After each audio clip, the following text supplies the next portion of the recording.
Yeah. That's good. How you been? Good. How are you, Steve? I'm always good. You are good. You're always good. Yes. You're looking very dapper. I'm from Texas too. You are. Yeah. I could have gone that way too. No, really. I live in Plano, Texas, just outside of Dallas. Uh-huh. That's my home. So now, do you see a lot of women walk around looking like me? Yeah. Yeah. Yeah. Say something more than that. Well, it's not really what I do. No. You know. My wife looks good in anything. But Yeah.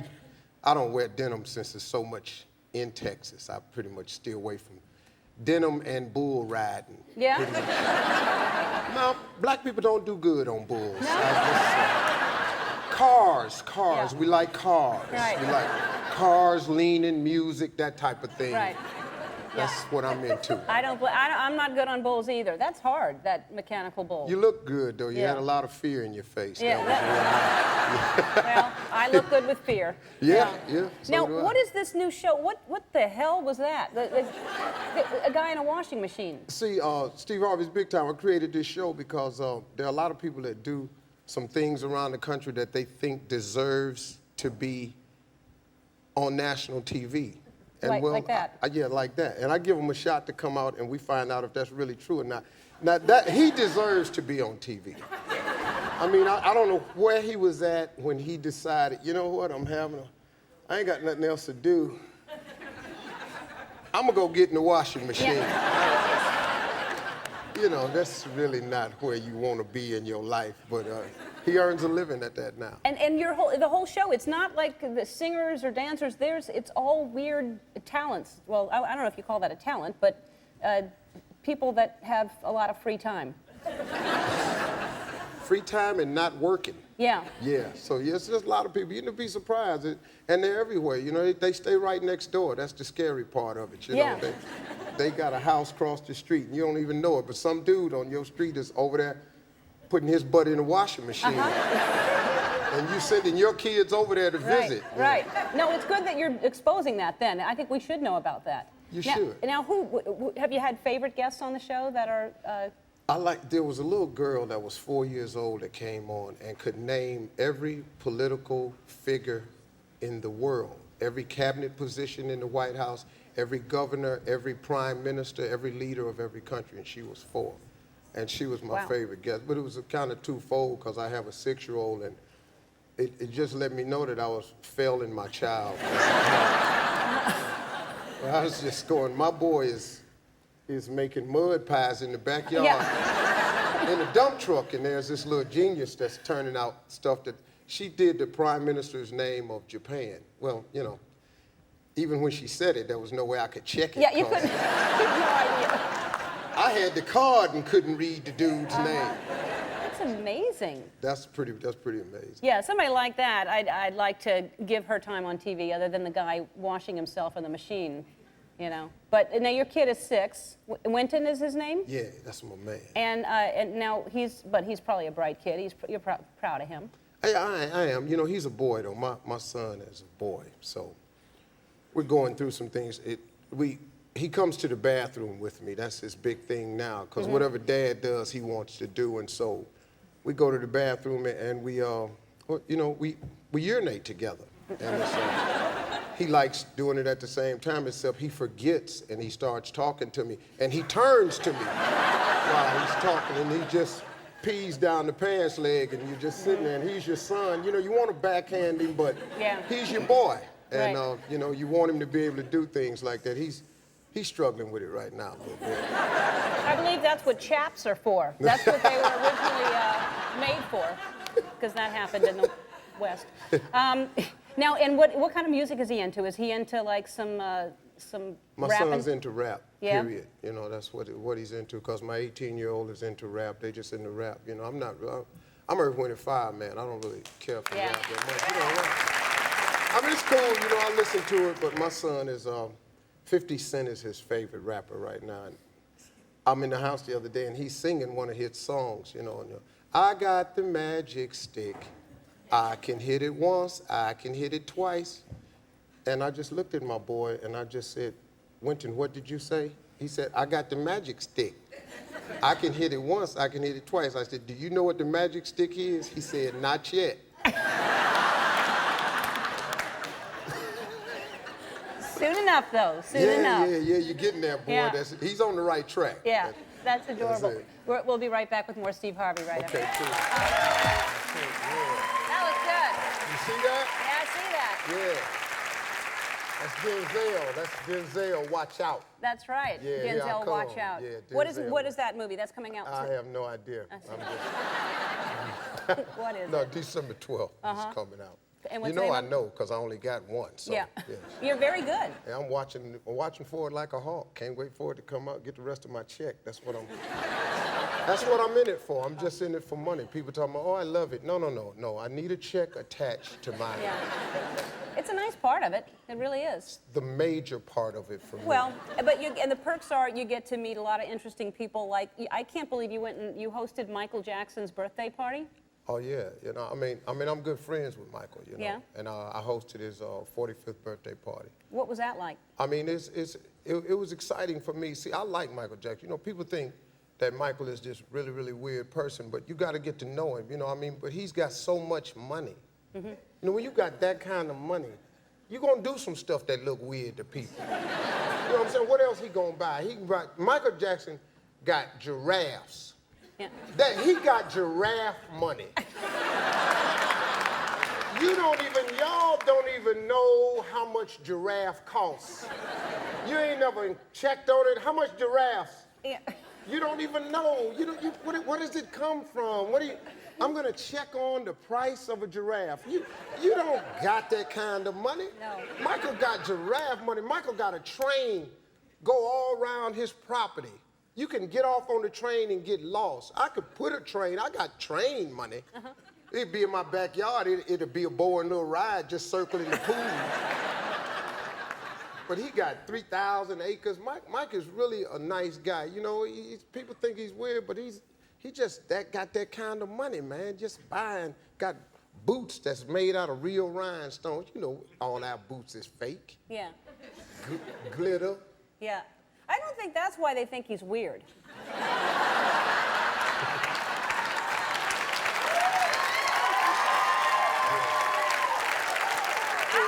I like him. No, listen, I grew up loving Michael Jackson, and God bless him for having giraffe money, and I hope to have giraffe money myself. But I'd love him to come sit down on the show and talk to people and let him see, because you have a lot of money, mister, and you're very real, and you can talk, and it's a conversation, and But see, I keep people at bay. Mike is too nice. Mike need to implement cussing into his program. Would you just love to hear Mike just cuss one time? Just tell somebody, just cuss. I use it to keep people off me. Michael just too invasive. He's soft-spoken and all that. I sound kind of crazy when I'm talking, so, people can approach me, but not really. Well, it would sound weird with that voice for him to, come here, you damn kid.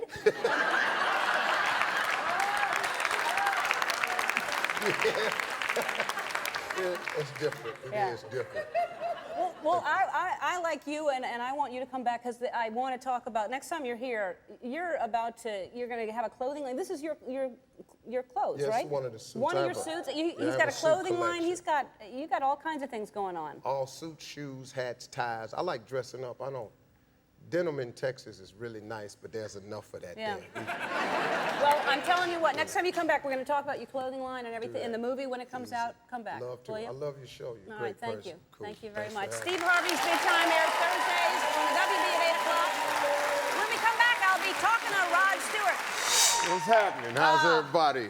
You look great, and look at that. What about that? My wife. Really? Yes. That's lovely. A Christmas gift or something? No, I'm a good husband. Yeah. That's it. I think that's what it was for. I've been working out lately. Yeah? Yeah, I got Janet Jackson's trainer. Uh-huh. Really? Tony Martinez, yeah. Wow. I hate him. Uh-huh. I told the dude, as soon as I see 4 of my stomach muscles, he can lose my number. Good. I'm 48. There's no six-pack coming. So 4 is what I'm shooting for. Wow. So are you working out every day? Yeah, every day. Wow. I'm doing good, you know. Good for you. Yeah, I'm vomiting a lot, but I'm doing fine. You'll start seeing those sooner then. No, I don't think I'm ever going to see them. No, I'm 4 weeks in, and there's no sign of them, so I'm just hanging in there. Well, that's what's frustrating. You see people that have that, and you think, oh, well, it's possible for everybody, but genetics, you can't. Not everybody can have that, you know. You know, with the steroids out there now, I've been, I thought about just buying a tube of the cream and just going on and just sitting up there and just putting them on and just watching them pop out. That's what I'm hoping for. Now, because you were in the Caribbean recently, were you getting in shape for? Well, for the holiday, no, we went to Denzel Washington's 50th birthday party. Was in Aguila, and we went. And that's fancy. A little bit too fancy, if you ask me, you know. What do you get Denzel Washington for? What do you get him? I don't know what you get him, but after you spend all that money on a jet and a villa, I'm pretty much, my present is I'm here. Yeah. That's it, man. Yeah. This dude, man, he has that other kind of money. He had been on the ocean for 2 weeks in a 300-foot yacht. Wow. And on the day of his birthday party, he parked it a mile out and took a dinghy into the beach, and Bob Johnson, that owns BET, rented out this restaurant, and a lot of famous people were there, and, just... Well, that's that. You called, last time you were talking about Michael Jackson, that he has giraffe money, because when you have the kind of money to afford a giraffe, and I still refer to that when I think of people with a lot of money, I call it giraffe money. Giraffe money's good. Yeah. Because regular people don't even know where to check on a giraffe at. Yeah. I have no idea what a giraffe costs. Who do you call? Why would you even... Michael's somewhere else with his money. That's Michael money different than Denzel's money, too. Really? We do stand-up. We did stand, Yes. You got the #1 show now, but we still don't have Michael's money. Yeah. Never going to see Michael's money. Wow. No, I don't have, how much does a giraffe, did we find out what a giraffe costs? I think it's like $3 million for a giraffe. And the upkeep on the giraffe, I was thinking, I'm not really clear. I priced one time one of those breeding dogs that win dog shows.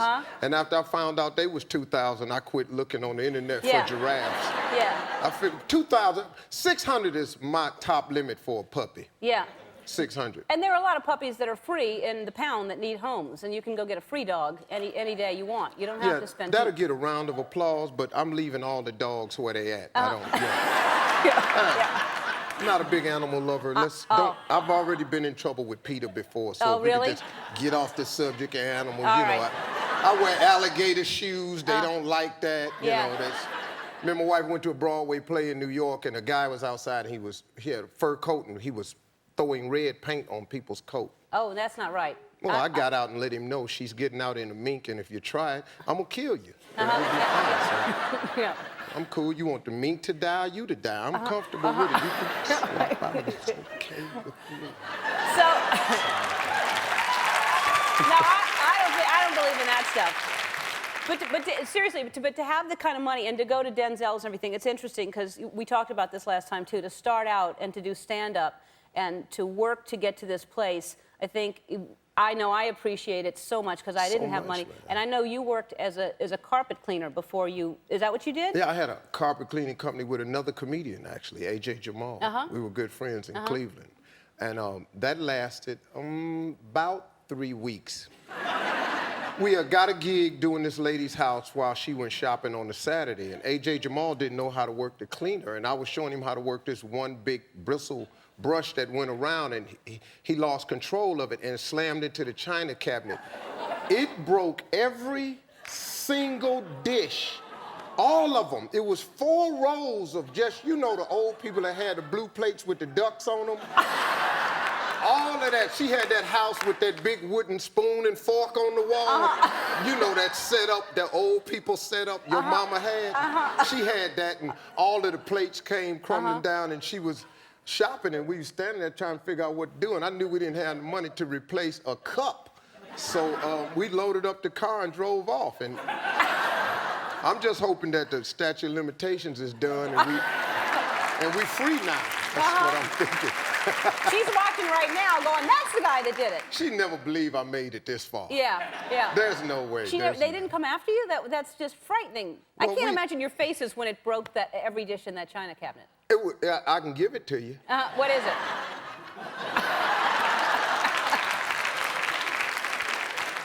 And then we just got in and drove off. It was really, you know, and then right after that, all you got to do is just unplug your phone and you're free. Oh, that's what you do? Yes. That's great. Well, no, and look at you now. Look at you now. I mean, you get up at 3 a.m. to do a radio show in the morning, and you've got so much going on. And TV, radio, I'm blessed, man. Can you believe it? Yeah. You know, because we used to do stand-up. We toured the country in clubs, man. I know it. Making $20 a night or nothing sometimes. Now for $20,000 a night, you won't even roll over. Yeah, well, I don't know about that. I don't know about that. All right, just don't go away. We'll be right back. We're back with Steve Harvey, and that's you and David Spade. Right. For a clip from Racing Stripes, which I believe opens this week, right? Really good family movie. Biggest movie I've ever been in, I'm a fly. Yeah. You're a fly, though. Yeah, my son, he's really, you know, Dad, which one is you? Talk to me. Yeah. He's 7, he's good. He's gonna enjoy the movie. I want to do something my kids could go see. Yeah, you no, know? it looks really good. It looks like a good movie. It's pretty good. It's gonna be a great family movie. Because I've been cussing most of my career. I just figured it's time to shut that down. That's right. Getting close to one of the gates. You kind of want to go. Need to start acting a little more like I'm trying to go that way, you know. 'Cause I definitely got enough points to score down there, big. I can tell you that. No, you're a good guy, and you really are. You're sweet, and I read the story about how you met your wife and everything. You're a good guy. Hey, let's talk about the clothing line, because we talked about it last time. How it's doing well. It's actually doing well. It's in Federated stores now. It's in Rich's Macy's in the Southeast, and the suits are doing really well. It's the #1 suit seller down there at Rich's, and right now it's going real well. I got conservative clothes for guys that, you know, don't want to, you know, dress like a pimp, and then I have just, you know, stuff for you to wear to the. You can wear to the club, and you know, just go to Denny's after the club and had a stamp on your hand and roll on in the early morning service. It's just pretty much. Well, I was thinking that Houston, you know, our PA, is in the movie The Dukes of Hazzard, and so he's going to be going to the premiere, and he needs something nice to wear. So I was actually thinking that we should put Houston in one of your suits, which we did. So I'd love to see how he looks in one of your suits. I want to see it too. Let's bring Houston out right now.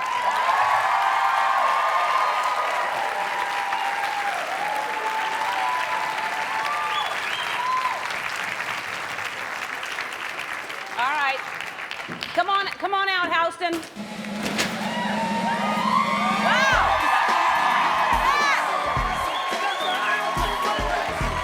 That's what I'm talking about, baby. I like that. Look around, let me see you, boy. That's nice. That's nice. That's great. Look at that. Is that nice? Oh, man. Look at the full pants, man. You are ready for Denny's.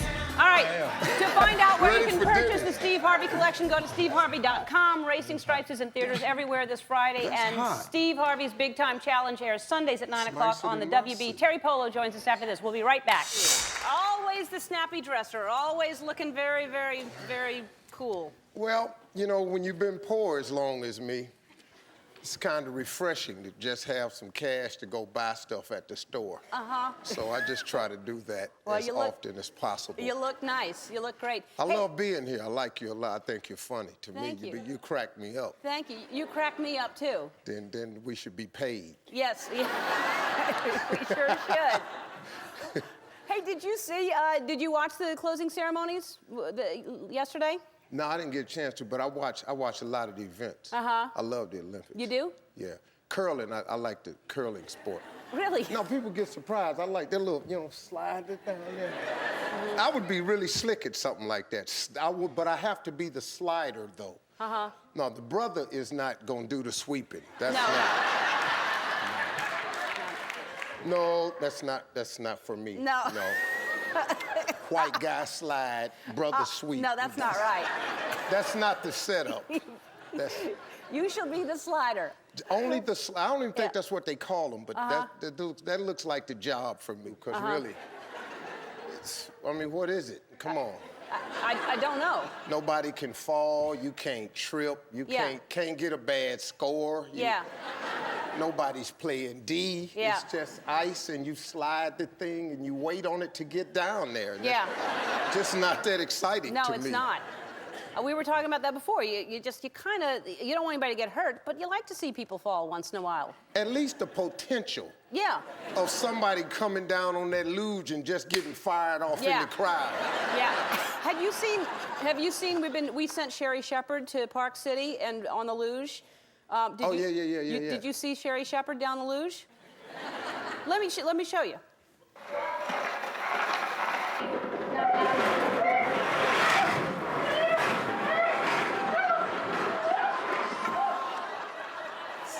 That's Sherry Shepherd. See, you know, they ran some clips, and I thought it was a real professional who had just like been drinking. No. No, that was Sherry Shepherd. That's why I play it over and over again. But she's okay. She's all right. Let's talk about the stand-up. Now, what does the title mean exactly? Well, the movie is called Don't Trip, He Ain't Through With Me Yet, because I did it in front of 16,000 people at the Phillips Arena. Bishop T.D. Jakes has this huge gospel festival called Mega Fest. Right. And when you grow to church a lot, you know, there's like an old hymn that used to, old spiritual that went, please be patient with me, God is not through with me yet. So in the title of the movie, because I knew I was going to be in front of all these church people, and I've been working 20 years cussing, you know. I was thinking to myself, this could not go really well. And so I started saying in the movie, please don't trip. He ain't through with me yet, because I'm a work in progress. You know, I'm trying to change my act around, you know? Because I've been cussing a long time. Pretty good at it too, you know, pretty good. Made a lot of money at it too. That's what's making the change rather difficult. Yeah, right. I just see a lot of millions floating away. Yeah. And I'm just hoping that don't happen. You know? But you did it. How long did you do it without cursing? Hour 30 minutes. That's great. You can do it. Hold on, wait. You see, your audience is laughing because they're going, that's a accomplishment. You didn't cuss for an hour 30? Yeah. But, I mean, it's not like in day to day. I'm standing on the stage trying to produce a house laugh every 8 to 12 seconds. Right. That's my gig. Right. And cussing helps that. Sure. So when you take that out, I'm handicapped at that point. That's right.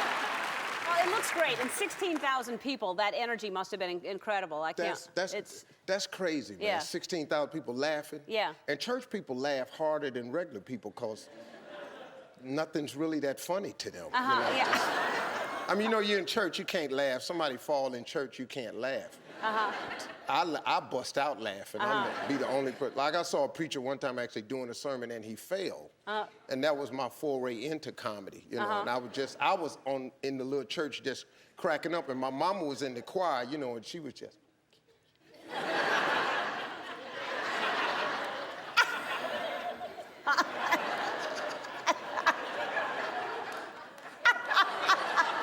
She was in the choir stand doing that. I was laughing anyway. Of course, she killed me when she got home. That's hilarious. It looks great. I saw some other clips today. It looks really great. We have to take a break. We'll be right back. So tomorrow's our big Mardi Gras show. Do you have any advice for me when we throw our Mardi Gras show here? Are you going to go? No, we're having it here. Oh, okay. Well, I've been a couple of times. You know, just you can ask for beads, but don't like pull up your top to get them. You know.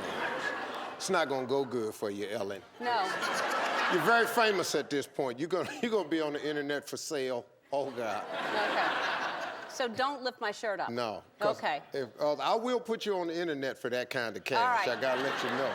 I do. I love you, but you're worth a lot of money on the internet. Yeah. Okay. This here for some beads, Ellen. And you got money too. It's really just. We talk about that every time I come here. Well, I'll lift my shirt up. No, we've never had that discussion before. I've had it in my head a couple times, but never really just like shot it out there, nothing. Okay, you're touching me. Watch out. That's the spot that'll get it. Uh-oh. Hey, Is that one right there? that's the one right Oh, man. This one is okay. Okay. But this one will get you, yeah, see, All that's right, safe. yeah. Because that one will get you a car. All right. Yeah, that'll get you a car. What kind of car?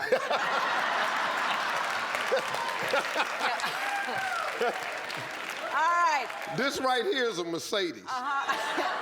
In this area, that's Maybach Phantom country right there. That's the big one. I love the Phantoms. Well, Yeah. All right. I'm really thinking about the car. Yeah. Me too. all That's right. what's tripping me out. I have a very special surprise for the audience when we come back. Well, you always look stylish, and you look extra stylish today, and no tie. It's the first time I've seen you without a tie. Yeah, my kids have been pressing me about having a more relaxed look. I like wearing a tie, though. My kids are ignorant. They have no jobs, and they wonder why they need a tie. Yeah. Even my daughters need ties. My daughters are 24. I have twin daughters. Yeah. Yeah. No, don't clap, no. No, I want them out of my life. Really, I do. I just want them to marry a couple of rich dudes and get out daddy's pocket. That's the goal right here. Wait, it seems like you must know some rich dudes. Aren't you introducing them to people? All of the rich guys I know are butters. I don't want them with my children, you know. Yeah. I'd love to say I know a bunch of great guys, but y'all don't know a bunch of great guys. No, so. no. It's hard, but you're going to find the right guy. You don't want to just push him off on anybody, do you? Yeah, you know, I've met one of them before. He's not really, you know. I shot him down after a 20-minute talk. Yeah. He wants to invest in real estate, but he doesn't want to spend any money to do it. How stupid is that? Yeah, that's pretty stupid. You're going to marry my daughter. Now I'm going to be feeding her and you.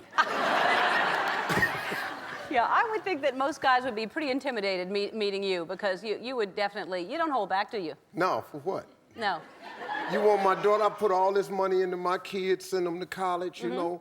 Been buying stuff I don't want to buy, you know, giving money, books. I don't even know what all these books in college is about, you know. And here you come, and all of a sudden, you're just going to take her away and do what? You know, you got to have a game plan for me. You got to show me something. Good for you. I agree. I agree. That's it. Just walk in. Now, this has got to be hard for you, too, because I know that you recently divorced, and now you're single and dating again. Now, what's that like for you to be single? That's rough at 50, man, you know? Because I just, my birthday, I just had a birthday. You just 50, turned 50, so yeah. Yes. Yeah.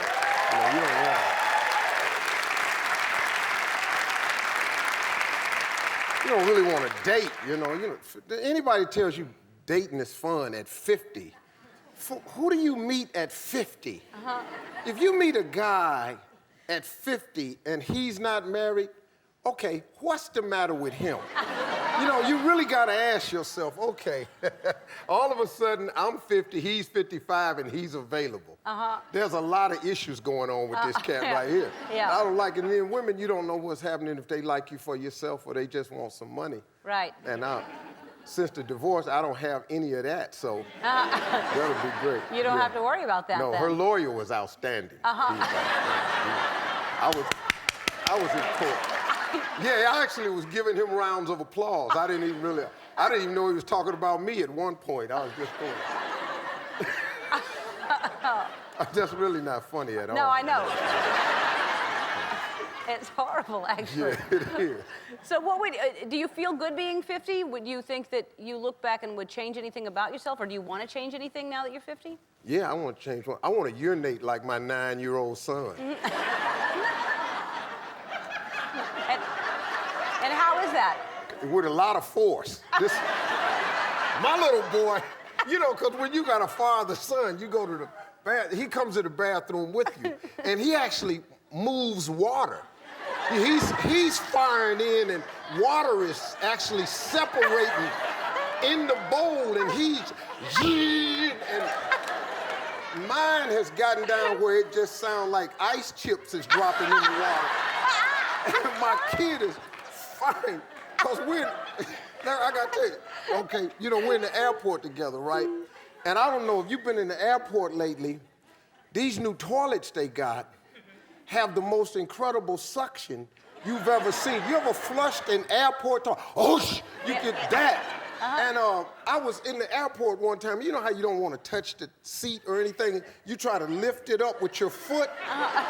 And my foot activated that little eye. And all of a sudden, that sucker, whoosh, and it tore my sock off. And so my little boy reaches in there to get the sock, and the suction is killing my kid. And my little boy's butt is only 4 inches wide, so if it wasn't for his elbows and ankles, it would have got him. It would have got him. It was ugly.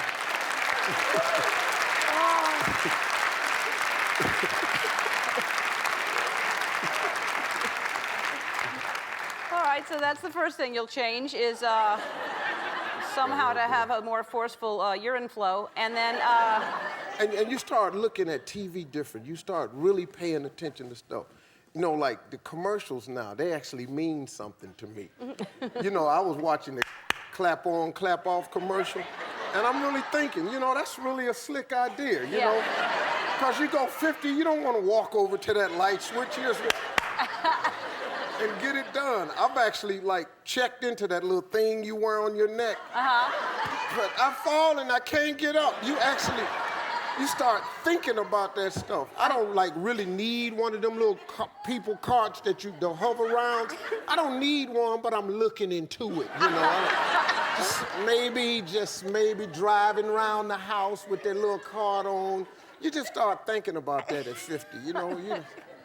You look like you've thought about it because you actually are holding it the way you would. Oh, I done been in the store. I've tested them. I'm like, put a little couple of things in the basket, see if it can carry this 240 and some milk, you know. I was just looking at it, man. Oh, we have to take a break. We'll be right back with Steve Harvey. We're back with Steve Harvey, and we were just talking about, what was the special I said I just saw when you did the church? It's called Don't Trip, He Ain't Through With Me Yet. Don't Trip, He Ain't Through. It's so hilarious, and now you're hosting a gospel, what is it? This weekend, BET's Gospel Celebration. It'll air on... BET. Yeah, and I'm guessing. I was trying to think of the date, and they're like really gonna be ticked at me. Say it, no. say it. 28th, that's it. Yeah. So you're hosting that, and it's gonna be great, man. Yeah, you're so great in those situations. I'm versatile, you know. I can play either way, you know. I like church crowds don't scare me because I know how to work clean. Yeah. Come on your show and work clean. Yeah. And I just saved the cussing for my kids. No, you can't curse on the radio. You got a radio show. You don't curse then. No, you can't do that either. Can't do that. that. No, the FCC, they're very important people. Yes. Yeah. Yeah. I know the exact dollar amounts for each one. For each word. Yeah. I'm into them for 125,000 so really? far. Yeah, I mean they got me good on. Really? So there's certain words that are more expensive than other words? Yes, but you know if it starts with an S, you can't say that. Right. Of course, and then the big one you can't say. No. Well, sure. You can't say that one at all. At all. They just hit you with 100,000 right there. Yeah. If you let that whole word come out your mouth with all 4 syllables, they just really go in. Yeah, they know you took time to think that one out. Yeah, that's it. Yeah. It's 4. You knew it though. Yeah, I saw you fire all 4 fingers. Right. Yeah, you've all said it. You may not have. Yeah. They just don't get fined. So you're in New York now. You're living there, and what is that like? Do you like New York? I mean, you know, I like the people of New York. The city. I live in Manhattan. It's a difficult place to live. There's no trees. There's no grass in Manhattan. Yeah. You know, if they put 4 trees together, they call it a park. And people gather, be 2,000 people around these 4 trees, and 1,700 of them is smoking, and you're dying, the tree is dying. It's a tough city, but you fit right in, and you know you're happy there, so. right? They have an enormous amount of money for me there. Yeah, So. well, that's the place to go then. You follow that. I love New York. And you're going to meet somebody, and we want to hear about it when you do, because, you know, I want to hear that whole story of you finally meeting somebody and settling down. Okay, next time I'll have somebody then. Yeah, yeah, okay. You know. I got a bead on it right now. Good. I'm looking, Let us know if we can help you, because we're good at that. We'll find somebody for you, too. I saw a couple dancers out here. All right. Just point to them. I'll let you know during the break. I was in the back watching. All right. How you doing? Always sharp, always. Yeah. Good to see you. Yeah, it's the new look. I like it. Yeah, it's driving them crazy. I like it. My wife will encourage me to do that, actually. Yeah, your wife. Last time you were here, you were divorced, and you said that you were going to find a girlfriend, and now you're married. You jumped right to the marriage part. Yeah, got right to it. Uh-huh. Yeah.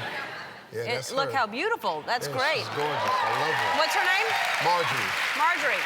Yeah. She was very convincing, you know. She's kind of reason that I came up with the idea for the book. You know, because when I got a divorce, I said, I'm just going to, you know, kick it. Yeah, sure. Get me a string of them and just run it. Uh-huh. That's what I was going to do. Right. And she came to visit in New York one night, and I woke up to go to the bathroom about 2 o'clock in the morning, because that's my time. Right. And she was in the hallway with a fur coat on, bags packed, everything. And I said, hey, what's going on? She said, I'm going home. She said, what I want for my life and my children is this.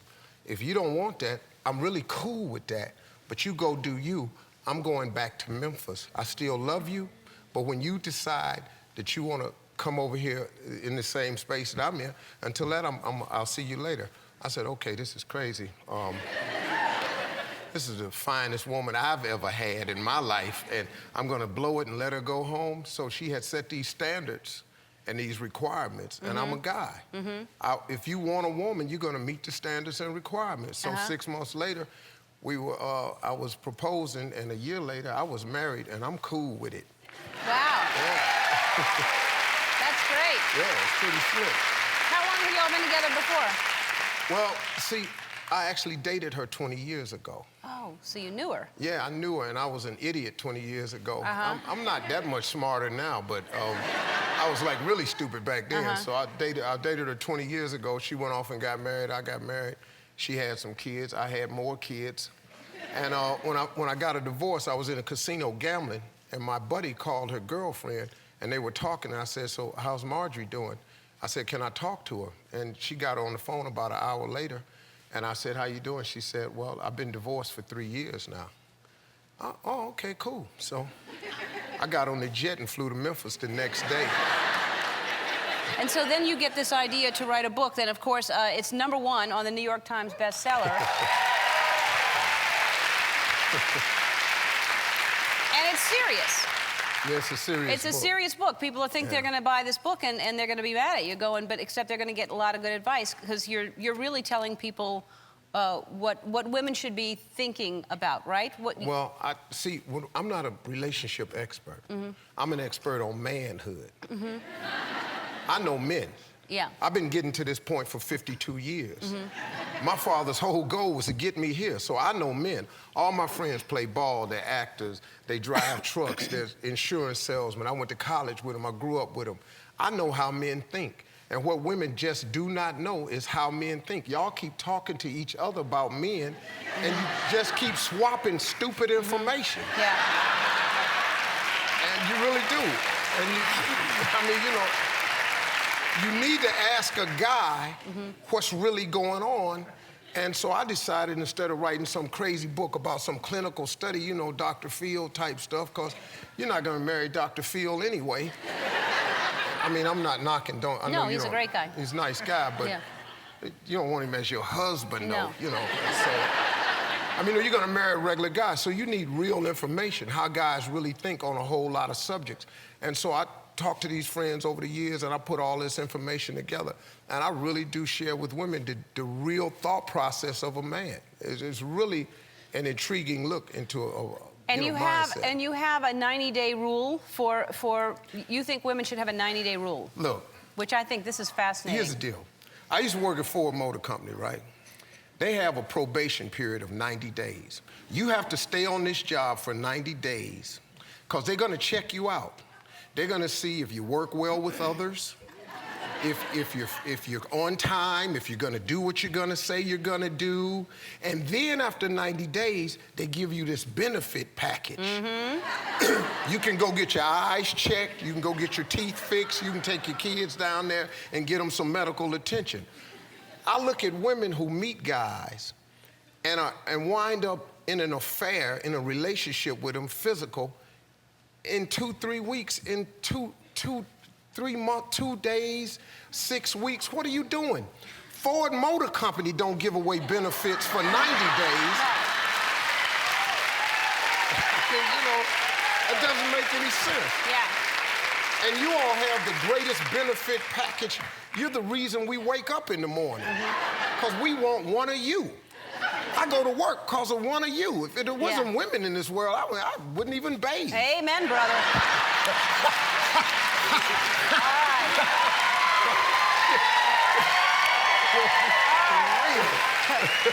All right.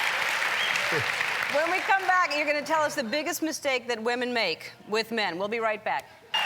We're back with the hilarious Steve Harvey, and Steve Harvey has some advice for women, and I think that's true. It has to be coming from someone who actually knows the inside of. I mean, absolutely. You know. So tell what is the biggest mistake that women make in a relationship? Well, I mean, you know, you don't get enough information up front. On the first day, you have every right to know what you're getting into.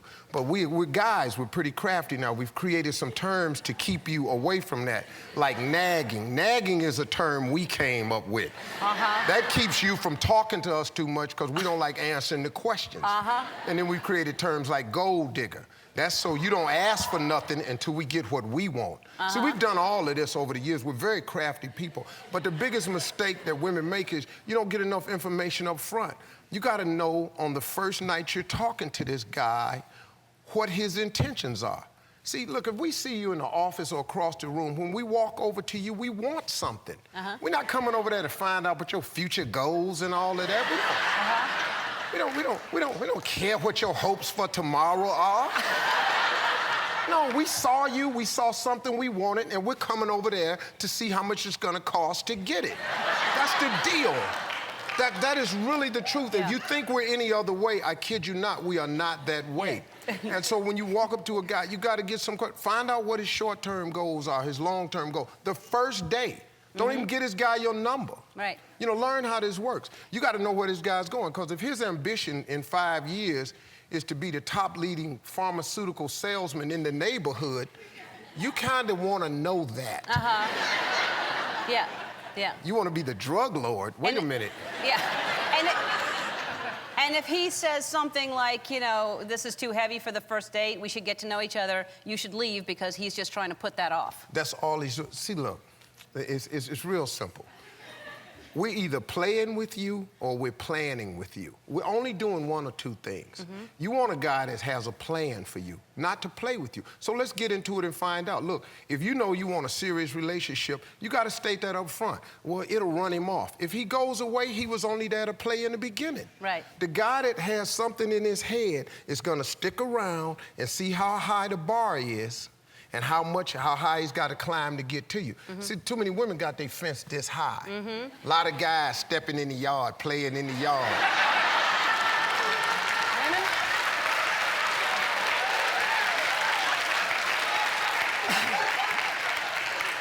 Don't you let those men step in your yard. Yeah. Messing up your flowers, digging holes. No, don't let it happen. That's it. No, you know what you remind me of. If this was, you know how there's that fantasy of that. What's the matchmaker that they shoot the arrow and they get that's who. Cupid. That's who you.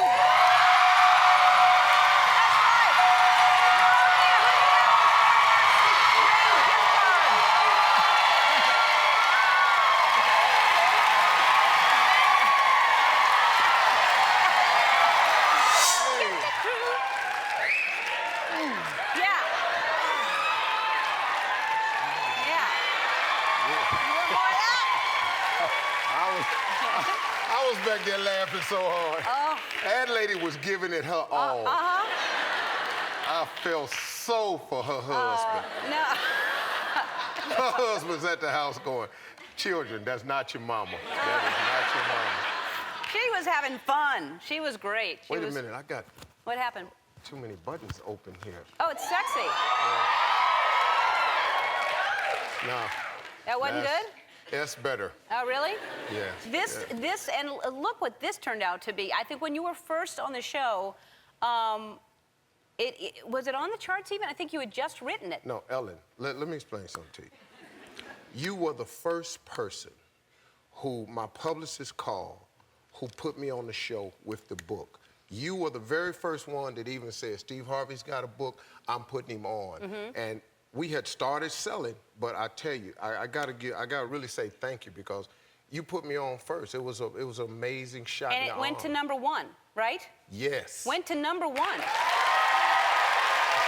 long? Like 40 weeks or something? It's been on the best-selling list like 40-some weeks. It was #1 at like 30 weeks in a row. #1 for 30 weeks in a row, been on the best-selling list for 40, it's still on there. It's number 8, Still right? on there. Yeah, I don't watch it. Now, once I fell from grace of #1, I stopped watching. Don't stop. That's still making you some money, being on the bestseller list in the New York Times. And now you're an expert, a relationship expert on GMA because of this. Yeah. Good Morning America. I come on. I'm a correspondent now. How that happened, I don't know. This happened because of this. You actually have really good ideas, advice for how you treat a lady. Well, you get a lot of flack from it though sometimes, because I mean, this is my 3rd marriage, so people go, well, how can he tell me anything about women? He been married 3 times. Well, hell, at least I can get somebody, That's right. That's the way you look at it. Yeah, just... And how does your wife must be thrilled. Yeah. Marjorie? Yeah, she is. My beautiful, I love her. Yeah. She's great. Doesn't help my marriage at all. This book has been the worst thing I've ever done. Because, now, like, when we argue now, she refers to the book. Like, in what way? So what are you going to say now, mister? You wrote the book. What does the book say? And I never know what the book says because I'm under pressure. Because women apply immense amounts of pressure when you argue. Because you all have a Rolodex of stuff we've done in the past. And no matter what the argument starts out about, it never ends up there. Because if it looks like I'm going to win the argument, she just changes the subject. Women are brilliant like that, and you do it all the time, and why are you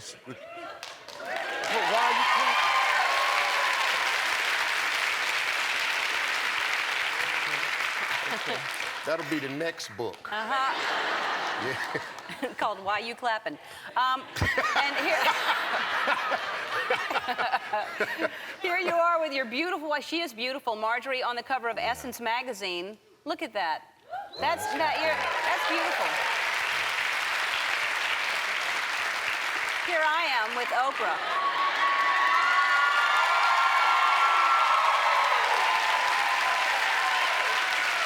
There's just a little bit of difference in money and fame.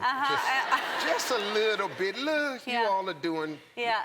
This is, how about that, being on the cover of O? How did you do that? Yeah. How did you get that done? I don't know. All started as a joke, and it ended up happening.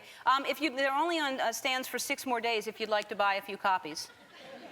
Because you supported the book, I'm going to buy it. As a matter of fact, I'm going to announce it on my radio show. You're only the 2nd person to ever get on this magazine. I know, the First Lady and myself. Isn't that crazy? It's crazy. Now my goal is to be on Essence. My goal is to be on Essence with you. They mostly put black women on there, but I think they'll make an exception because you did make this one. That's right.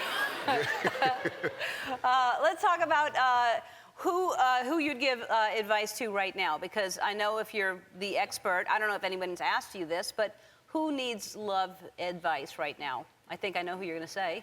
Tiger needs it. Best thing I can tell Tiger right now is Tiger need to quit eating out. Because Obviously, hostesses and waitresses are big on the list right now. Tiger needs to start going to drive-thrus.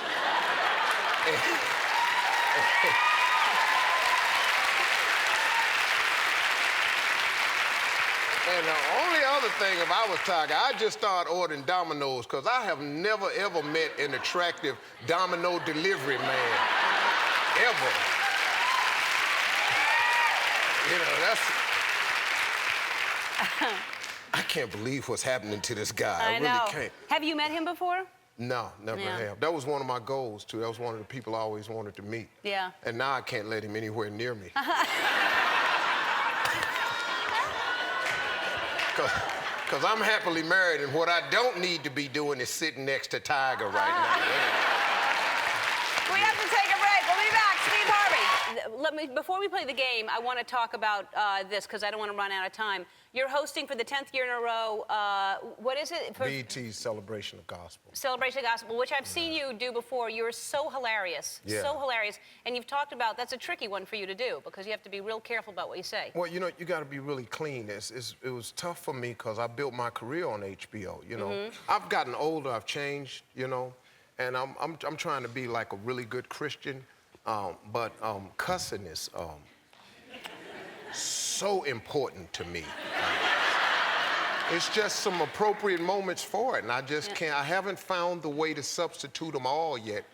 You know, it's just some stuff that's cuss appropriate, you know. And I haven't found out how to filter it yet. It's just some things, you know, like if you in the grocery store and your little baby runs up on the back of your heel with the grocery cart, I don't know what else to say to him. You know. You got a point.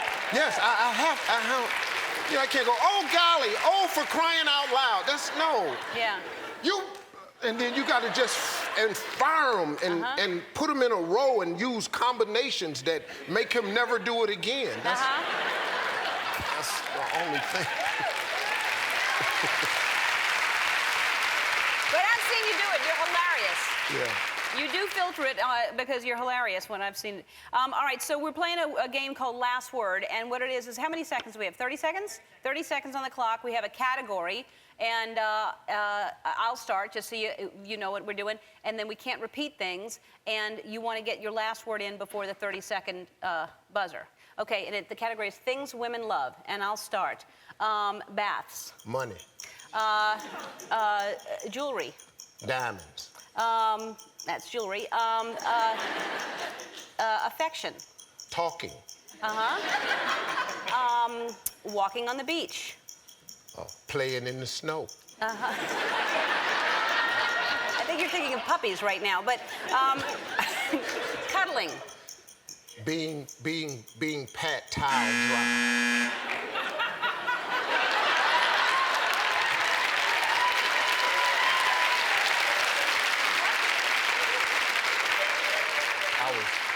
I was just saying being pat towel dry. I think I went too deep into my personal life here. And again, I think you're thinking of puppies. Well, you. All right, here's. If you come out of the bathtub and a man takes the towel and he pats you dry, that's very sensual. With baby oil. And glitter. And a spatula. And an oven mitt. All right. We'll play another game with you next time. The 10th anniversary of BET's Celebration of Gospel airs Sunday, January 10th at 8 o'clock. Steve Harvey, everybody. How are you, Steve? I'm good. You are good. Happy holidays, Merry Christmas. Yeah. Nice.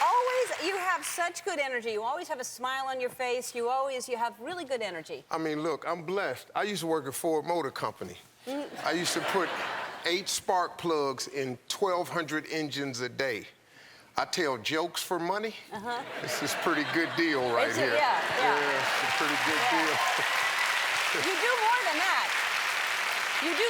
You're helping, we'll get to the book in a minute. You're helping a lot of people find relationships, and really you're funny and serious at the same time about helping people. But so now you're the book and radio show, and now you're hosting the Family Feud as well? Yeah. Now that sounds like that's a lot of fun. Yeah, that's if you haven't tuned in, you got to watch it now. It's a very different show. They've allowed me to be me.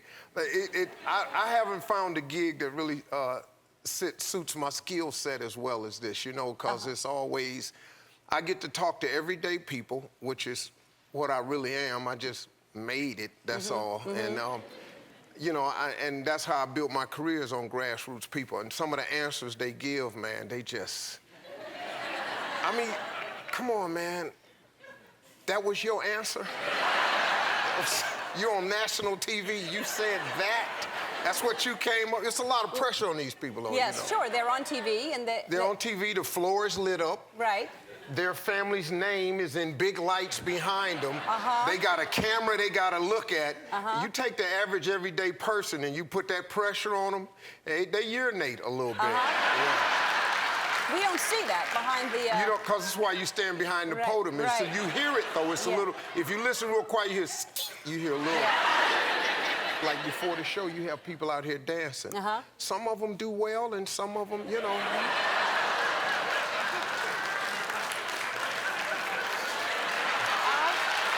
It's the pressure.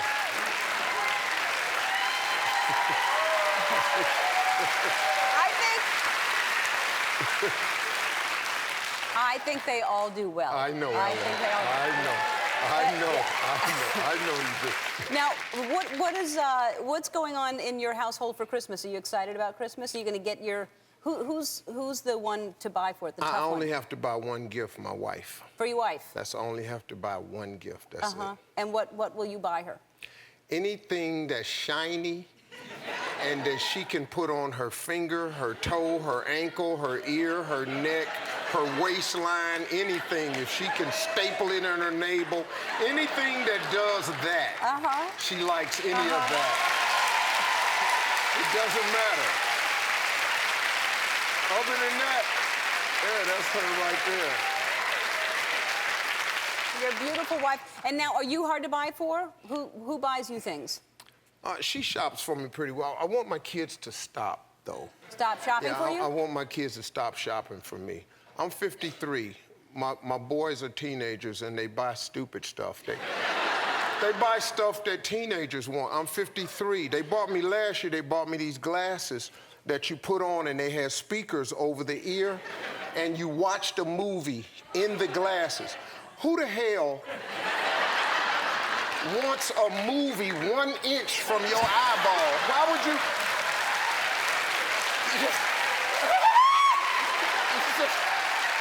It's the most frightening thing.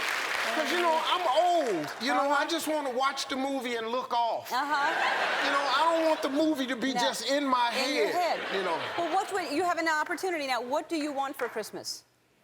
What do I want them? I want them to stop buying stupid stuff. I want them to buy me stuff like land. Land? Yeah. That's a good gift. Everybody, land. It's a good thing to ask.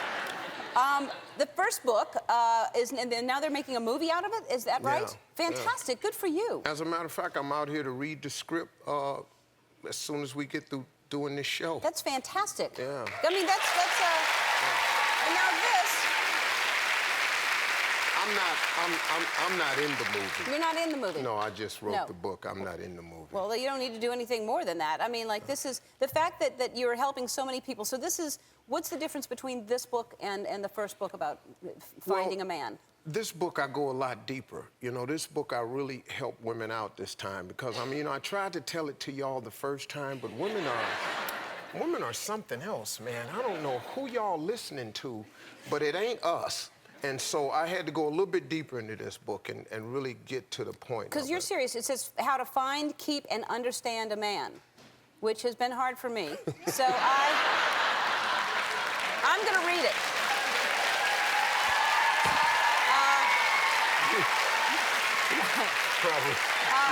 Probably don't need to read. So now, give women advice. Just give us some quick advice. What women need to know, how they. Okay, here's one. Like, you know, most women don't know how to get the truth from a man. See, men tell you, we answer question on 3 different levels. You all get the first 2 levels and you take off running with it. The first time you ask a man a question, the first thing we're gonna do is we're gonna tell you something that makes us look good. That's the first level that we answer any question on. What makes us look good? That way the conversation continues. Right. Second thing, if you keep probing and prying like you know how to do, the second level, we're gonna tell you what we think you wanna hear. Now, once most women get those 2 pieces of information, they're off to the races. They just go to work. Right. Well, you haven't heard the truth yet.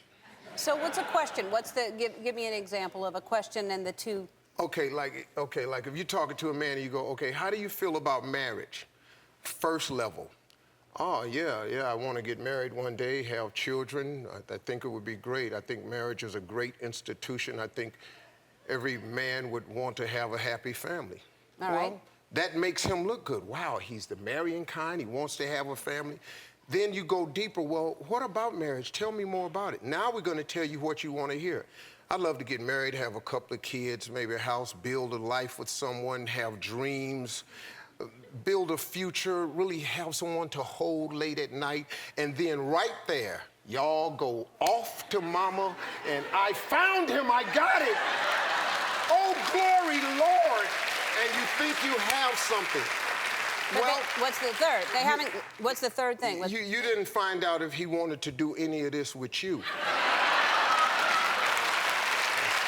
ask that question. Yeah, you need you. It's Well, ladies, Straight Talk No Chaser is in bookstores, and everybody in the audience is getting a copy. You're welcome. Look at you. Yeah. You look good. Sexy. Uh-huh. Yeah, I've been working on that. You do. You look fantastic. I'm happily married. Yeah, well, good. That does that. Yeah? Yeah. I've been on the other side. Uh-huh. Yeah. Kind of a lot of people felt my pain on that one right there. But Yeah. whatever it is, you look great. How you been? I'm good. Thank you for asking. I can't wait to hear about. I have not done this yet, and I really have always wanted to go on safari. And you just went on safari recently, right? First time I took my family to South Africa. Mm-hmm. We went to a place called the Malawani Lodge. Uh-huh. You have got to go there. I would like to go. It's the best one. Elton John goes there regularly. Mm-hmm. I didn't know this. My wife picked it out. You know, she just finds the most expensive thing, and then that's how the hell are we going somewhere Elton John go? I mean, you do the math on that. So it's high end, but I tell you, it was an incredible experience. The thing you've got to understand about animals, though, in the wild, these are not the same animals that's at the zoo. Mm-hmm. They in total control.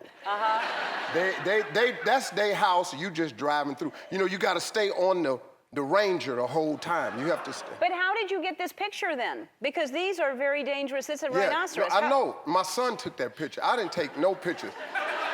No. You're like, son, go take a picture of a rhinoceros. Daddy watching the animals. I'm sitting next to the guy with the rifle. Matter of fact, I ordered another guy with the rifle, not to shoot an animal or nothing, but mine was to threaten the driver in case he didn't pull off. I see. Mine was for him. So I sat next to the dude with the gun and kept a gun on him. I said, let's go now. Now. And so my kids took all the pictures, but you have got to go and see this. It's incredible. The rule number 1, though, is you have to stay on the buggy. Keep your hands inside. Don't wave. Don't stand up. It's not a buggy, is it? No, it's a big truck that seats 9 to 10 people. I think a buggy sounds like you've got like a little horse and a carriage and a. So, all right. So I don't think it's safe for a horse out there. No. I don't think a horse is a good idea. No, you don't want to be near a horse. Yeah. So they eat each other. What was the most exciting part of it for you? I liked the part where we got up on these elephants. That was big. It was the scariest part because they're really huge. Yes. And they're the one animal, only those and monkeys can recognize the fact that you're individuals. Mm-hmm. All of the other animals see you in the truck as one. So I didn't really care for that concept that he could see you individually. So, you know, they said as long as you stay in the truck and don't move, you fine. I didn't even make eye contact with the animals. You know, like when they looked at me, I just looked off. You know, I act like I wasn't in the truck. I did stuff like this, I just ignored the animals. Ellen, you have got to go. You have got to go. I will go someday. I've always wanted to go on safari. But it's like, you know, you got to sleep under a net too now. You have to sleep under a net. Mosquitoes. Yeah, no, it ain't the mosquito, it's the malaria. I can take a mosquito bump. Well, that's where the malaria comes from, is the mosquitoes. It's the fever of 240 that kind of throws me. Yeah. Well, I guess malaria does come from. Yeah. So when you sleep under a net, like literally, like it's a tent net or a net like on top of you? Well, I wanted both, but they weren't available. It's a tent on top of you. So, okay, we're in Africa, right? I get up at 4 o'clock in the morning to go, you know, I had to go to the bathroom. And so you got to lift the net up to get out. So I'm in a hurry. So I hurry up as fast as I can. I force it, you know, I'm just pushing. And I come back, and I'm trying to get up under the thing, and my wife goes, "Did you let the toilet seat down?" Okay, what the hell? We in Africa, I'm trying not to catch malaria here. Why are you talking to me about this toilet seat? So I said, yes, I let it down. You know, it's 4 in the morning, she ain't gonna go. So I get up under the net. She gets up right behind me and goes in there, and then, you know, the whole, you know, she falls in the toilet. Now here she come back. We're arguing in Africa about me leaving the toilet seat up. You know, that's a United States argument. You know, the hell we in Africa, and we just arguing at 4 o'clock in the morning, and I think she kept saying it's impolite to leave the seat up. And so it got to the point, so I said, well, let me try something. I said, okay, if when I get done, I have to let the seat back down, here's what I want you to do. When you get done, you let the seat back up. I thought that was pretty slick. Well, I think you have a point. If she's already finished, then you would be next, and it would be nice to leave that up to you. I agree. That pushed the argument to 8:30. Oh.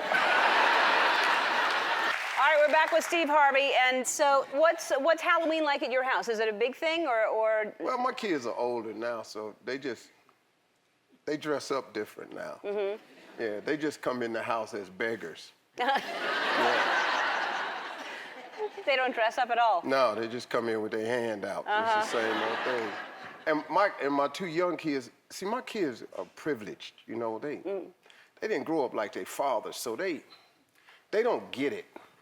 You know, they think scaring people is something really cool, you know, because they stupid, you know, you know, my kids are suburban schools, and, you know, they have all the little function. My daughter's an equestrian rider, you know, stuff like that. I didn't even have a bike.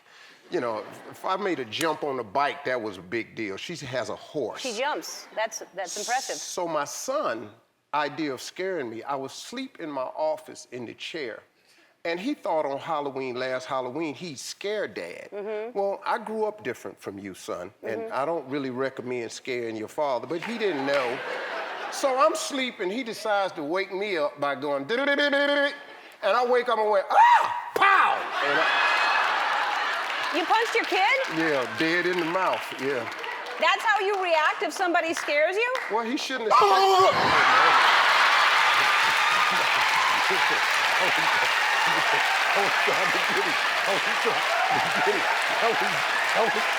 I'm gonna cuss on your show. I'm gonna cuss on your show. That was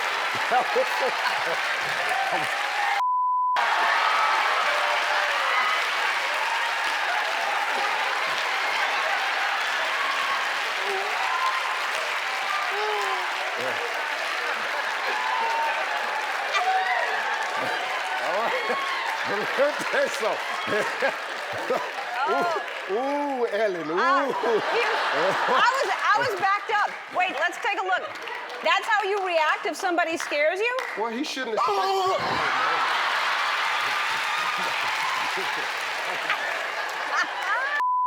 I had to straighten my clothes up. I swear to you, man, that was not funny. No.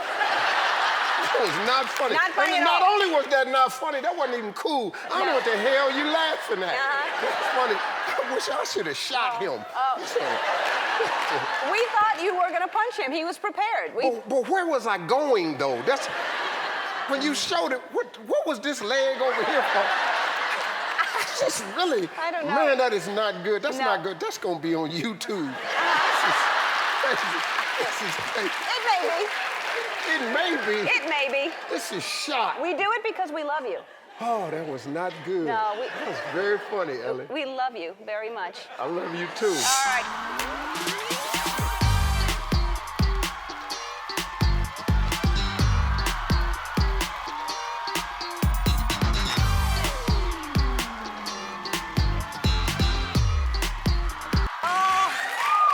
Yeah. That's funny. Finally did it. Finally did it. Pulled it off. Finally felt like what it felt like to be an attractive, skinny white woman.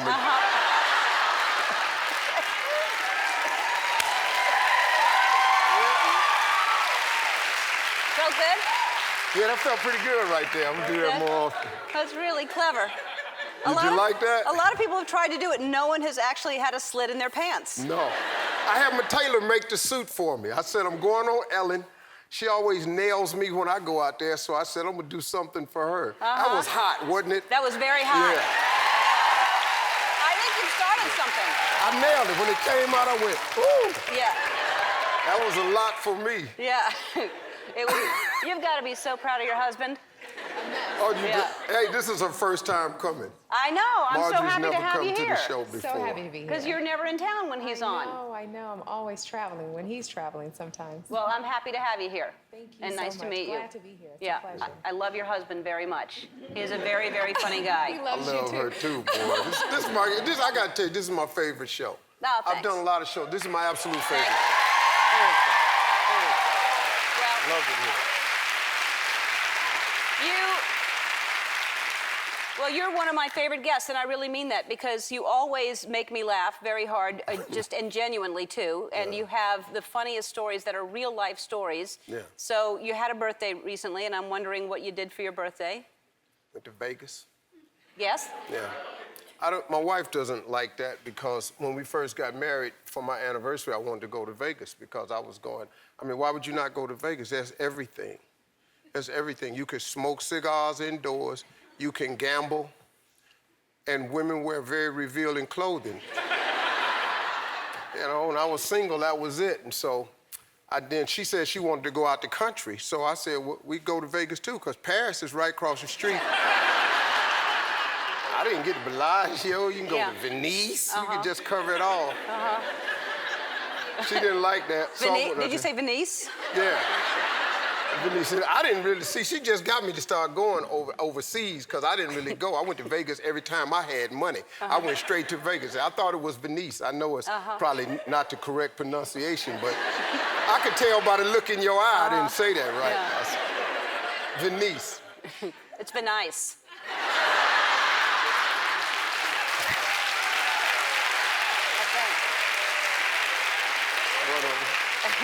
It don't matter. Yeah. I got money now. It's cool. It doesn't matter. I don't care. You actually do travel because you went to Aspen, didn't you? Oh, man, we went to Aspen. That was crazy. And I snowboarded. Really? Yeah, I took it up about 4 years ago because I was listening to Montel Williams, who is not a person you should listen to. And Montel told me to try snowboarding. He gets on helicopters. He goes to Peru and everything. So I've been going 3 years, and so this year, I snowboard with my sons. I got boys that are in college. So all I do is what they call the falling leaf. I just stay facing down the hill. I go this way, then I go that way, then this way, then that way. Well, my sons, they're doing S-turns. They're just going down back to the mountain, then forward, back to the mountain. So they said, Dad, try it. So I tried a couple times, it wasn't working, and I really got into it, and I thought I had it. So I turned my back down the mountain, and I'm turning, and I got scared, so I came back too quick, and that's called catching an edge. I was in the air so long, I said, my ass is in a lot of trouble right now. And when you have time to think of stuff, like, which part can I get on the ground where I can still have a career after this. And I was trying to figure out, and I said, you know, donate, give them some butt, give them some head.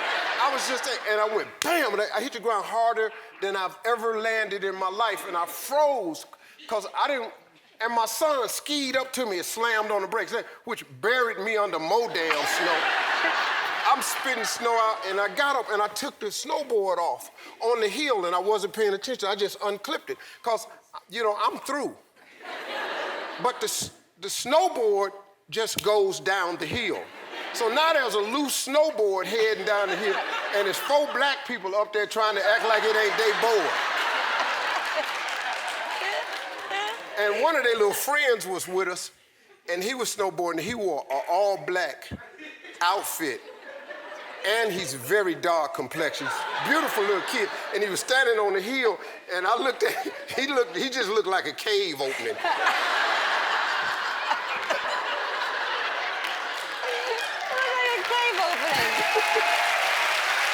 Oh my God.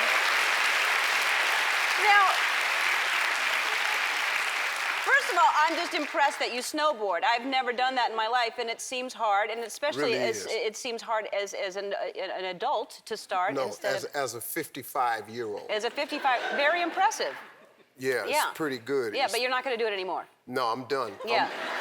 No, I just smoke cigars in Aspen now. Good. I don't really belong in Aspen anyway. There's some more stuff my wife came up with, you know. my wife was so much into doing what they do. You know, I don't really give a damn. I just got this money summer before last, so I don't really know what to do with it. Vegas, you can't hurt yourself in Vegas. Right. Let's go to Vegas and let's just stay out there. Yeah, you can hurt yourself in Vegas, though. You really can. Yes, but it's a very good hurt. I see. All right, we have to take a break. And we're going to talk about your book. We'll be back with Steve Harvey after this. That's how you react if somebody scares you? Well, he shouldn't have.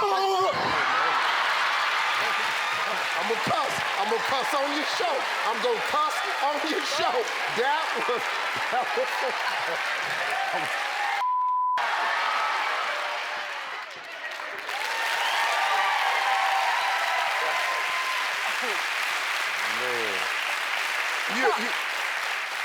Ellen, you have no idea the misery you caused in my life. The guys that I grew up with saw that clip. Oh man, they send me, hey Precious, how you feel today? Hey little Tinker. One of my friends just take me, boo. And I just, it's all the time. I can't go nowhere without these guys, man. So Did they try to scare you now? Oh, see, really, Ellen, they know better. The way you got me was, you just ain't ready for nothing like that on TV. I'm just sitting here, you know. And I'm telling you, I swear to God, this cannot happen again. No, it's not going to happen again. Okay, cool. Let's talk about your fabulous book and your fabulous movie that is going to be based on the book. And it's back on the New York Times bestsellers again, being in paperback now. Wow. Congratulations to you. Unbelievable. It's a good idea. So the movie comes out when? April 20th. And it is based on the book. It's sweet, funny. It's very sweet. It's very, very funny, but it's very touching.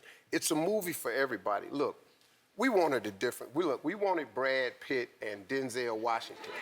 We didn't have the budget. Who we got, though, really hit this movie over the wall. I really couldn't be any more pleased with the project. I mean, you know, it's really a blessing, though. You know, you look at your life and you go, I mean, look, we started out, we were comedians. We didn't really see all of this. And now you get these incredible blessings that come your way that you can't see. How am I a best-selling author, you know? That's really amazing to me. You know, I really feel fortunate, but the book really works. It really does. Well, I tell women this all the time, but you've got to get a sneak peek into the male mind. It's an interesting place to go. We are so not what you think. And if you could just get that through your thick head, you could probably be a little happier.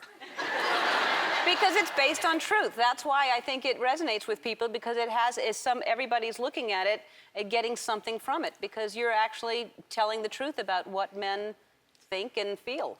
See, I have no ulterior motive with the book because, I mean, I'm happily married, so I can tell you what the real deal is now. You know, 10 years ago, I couldn't do that. Yeah.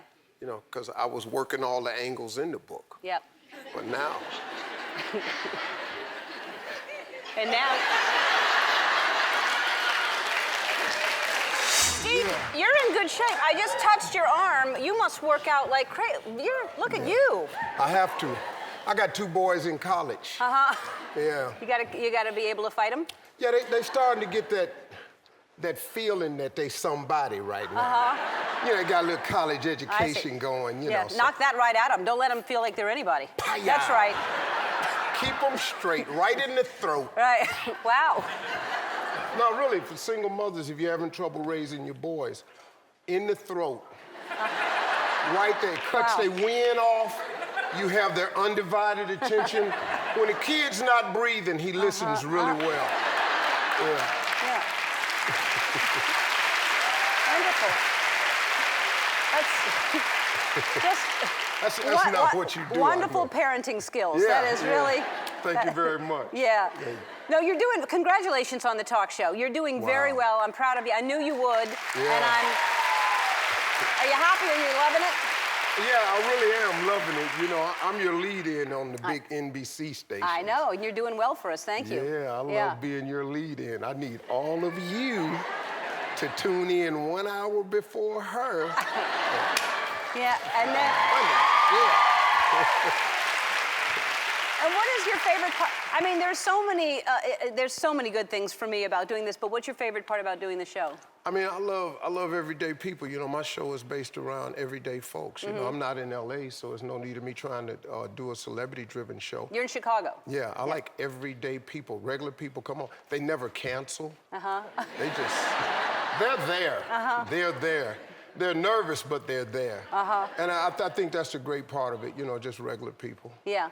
And you loved living in, is that the first time living in Chicago? No, I lived in Chicago before. My wife, when we started to decide what city it was gonna end up, there were some choices.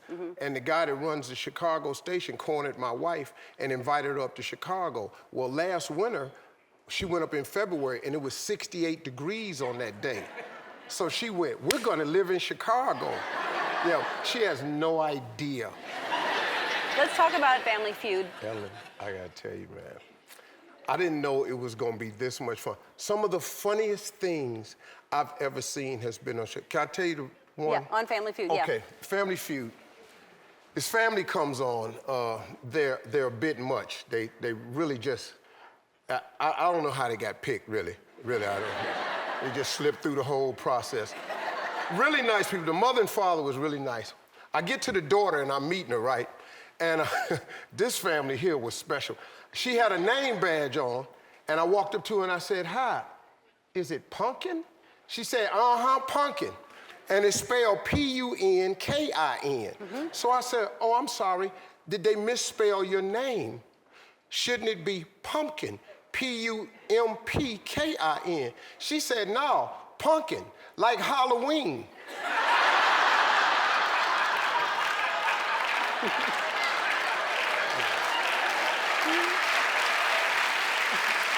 Okay, So she comes up to the challenge round where I asked a question. So I asked this girl a question. This is true, I can't make this up. I said, name a word or phrase that begins with pork. And she hits the buzzer. I said, pumpkin. She said, lawn. So I said, excuse me? Lawn, Steve, lawn. So I said, lawn, like a lawn? Lawn, like pork lawn. Oh, wait.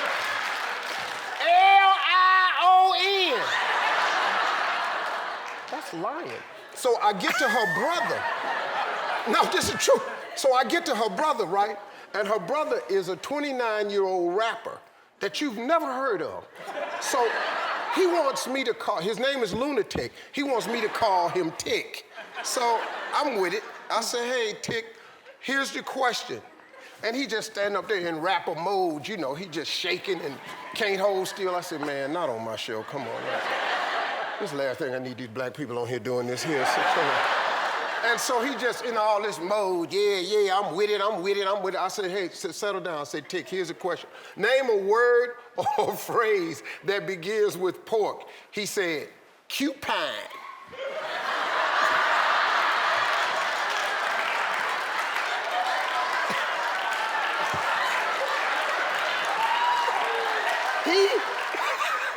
Ellen, we had to stop taping. I was in the floor for 10 minutes.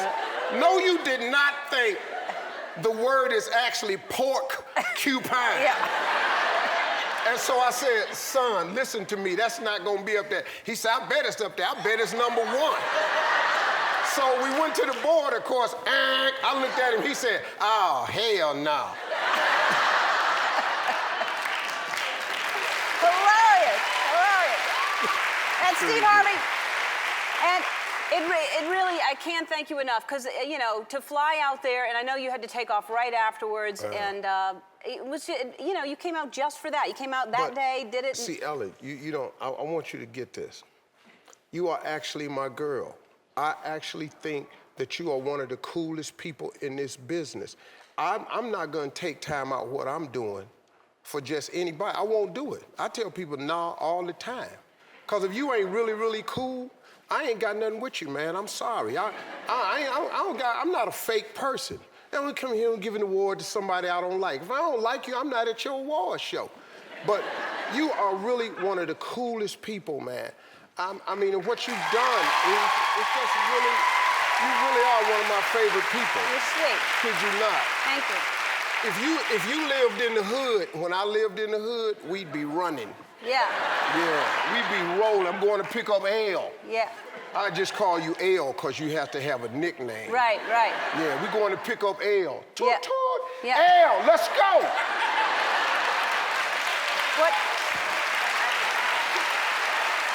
What kind of car does toot toot? It's an old car. What kind of car are you driving that goes toot toot? Yeah, it's very old. We didn't have money back then. I see. But look at us now. We did okay, right? Yeah, we did all right. it's pretty good now. Yeah. You are my man. I love you. You're my friend. And really, I love your show. I'm proud of you. I'm happy for you because I knew that this would be an easy fit for you. You're really, really doing well, and I'm happy for you. Steve Harvey airs weekdays on NBC. Check your local listings. We'll be right back. Steve Harvey shoots his show in Chicago, and he just started his talk show, and he's about to do a question and answer segment with his audience. But what they don't know is he has an earpiece in his ear, and he's got to say whatever I tell him to say. Steve, if you can hear me right now, touch your pocket square. All right, so let's start it, and you say who has the first question. Okay, so let's get started. Who has the first question? What's your name? What's your name? I'm Tia. Hi, Tia. Nice to meet you. Hi, Tia. I have a boyfriend that I really like. He's 31. There's just one problem. He chooses to still live with his parents. Okay, here we go. Okay, here we go. There's one way to deal with this problem. There's one way to deal with this problem. You have to do what I call the high kick of life. You have to do what I call the high kick of life. Do a high kick. High kick. Do it. High. Just like that. Then you kick back. Then you kick it back. You got kick that way in the front. Kick it in the front and kick it in the back. You got to kick it in the front. In the front and the back. Then in the back. And then the back. Yeah. Tiny little kicks. Tiny kicks go sideways. But then begin to do 10 tiny kicks. Tiny kicks. And count. Bump, bump, bump, bump, bump, bump, bump, bump, bump, bump, 1, 2, 3, 4, 5, 6, 7, 8, 9, 10. Good. Who has the next question? Okay, who has the next question? Hi, Steve. What's your name? My name is Becca. Hi, Becca. What's your name? My name is Becca. Becca. I love that name, Becca. I like to say Becca. I like to say Becca. Becca. Becca. Becca. Becca. What's your question? What's your question? I am trying to be crafty and teach my cat to use the toilet instead of the litter box. Well, Becca. Well, Becca. I think it's a good idea for your cat to use the toilet. I think it's a good idea for your cat. I once had an iguana that could brush his own teeth. I once had...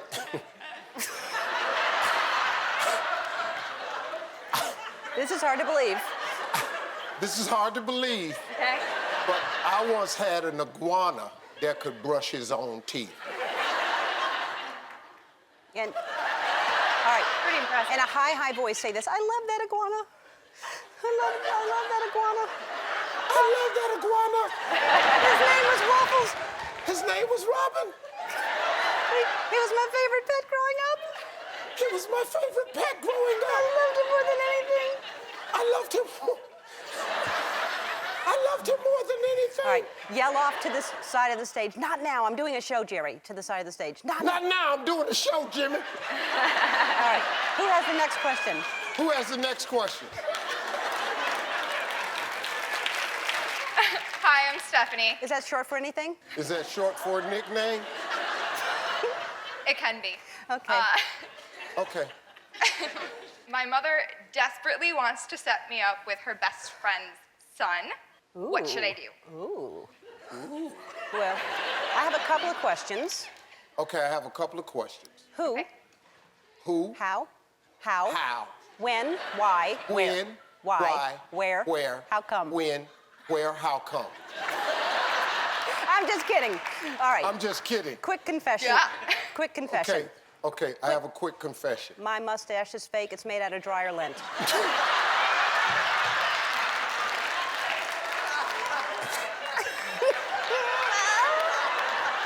My mustache is fake.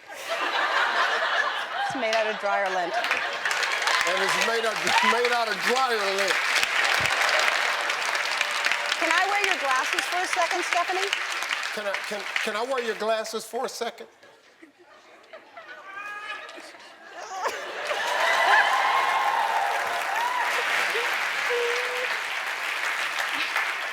I feel pretty. I feel pretty. All right, thank you, Stephanie. Here All you right. go. All right. Yell off to the side. Jerry, microwave my sweet potato. I'm getting hungry. Jerry, microwave my sweet potato. I'm getting hungry. All right. Walk back to the back of the stage. Put your head against the wall. Who has the next question? Okay, who has the next question? Lean it against the wall.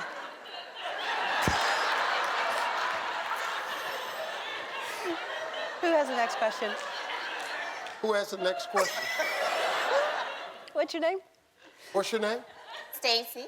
Here we go. Here we go. Dark chocolate is a guilty pleasure of mine. Are you calling me And dark I was chocolate? wondering. Wait. Are you calling me dark chocolate?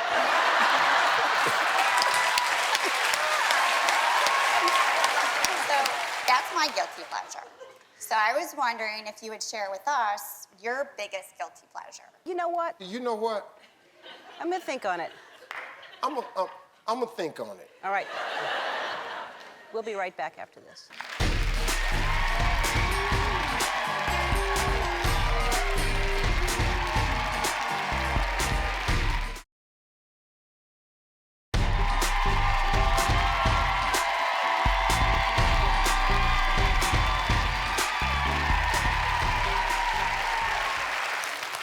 Okay, Steve? Yes.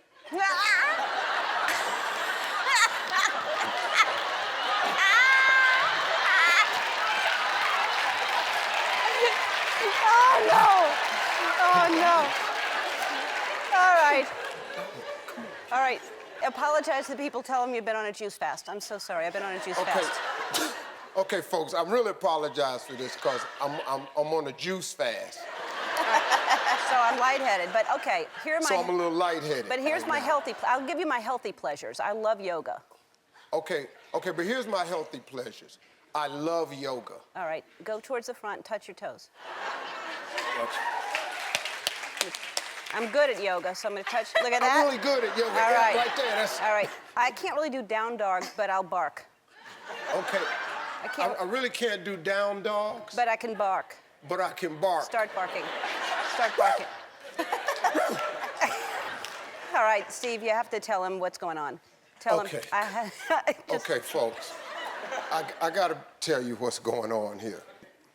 My friend, Ellen DeGeneres, who's right here live now on her show.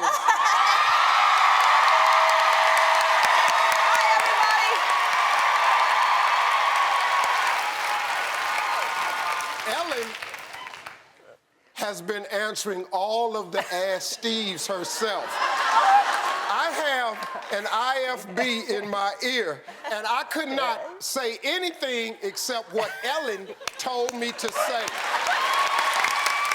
I love you.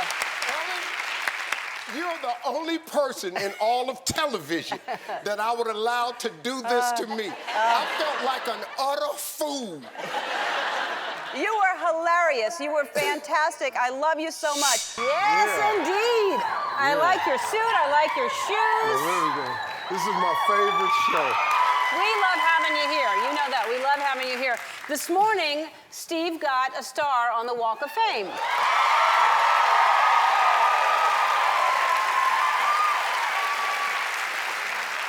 Doesn't it feel good? Are you excited? That's the most unbelievable thing. Yeah. I was there this morning, and I haven't seen this clip yet, but I guess they shot a little bit of, because he asked me to go speak, so let's take a look. Yeah.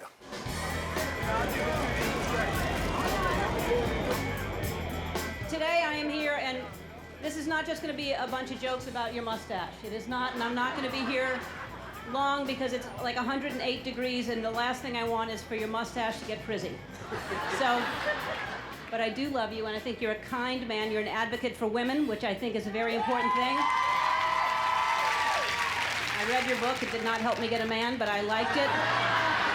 I'm here, and I really don't want to speak long. I'm here because I love this man so much. He is a very talented, very funny, very, very kind man, and that matters to me because I think comedy can be funny and you can be kind, and that's who he is. Steve Harvey.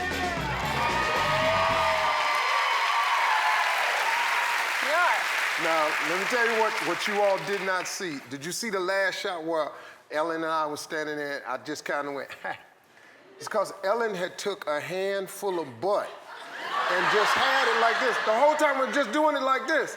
And I was just standing there and I'm taking these pictures, I'm trying to... And I had that grin on your face. You know how you smile and you ain't really smiling. I just wanted to let you know who your little talk show host really was. I wanted you to be happy. It's important. You get tired of just smiling and pretend like you're happy, so I just grabbed your butt. That's all. That was amazing. And then you said it wasn't me, it was Dr. Feud. Yeah, right. He was on the other side. Yeah, which really threw me into something else right there. Yeah. Because you actually thought maybe it was Dr. Phil. Yeah, that changes our relationship immediately. Completely. Yeah. Hey, let's talk about how well you're doing. Congratulations on the talk show, all the awards. You got Best People's Choice, Best New Talk Show Host. Now you're nominated for 2 Emmys for Best Host and Best Game Show Host also. 2 hosting.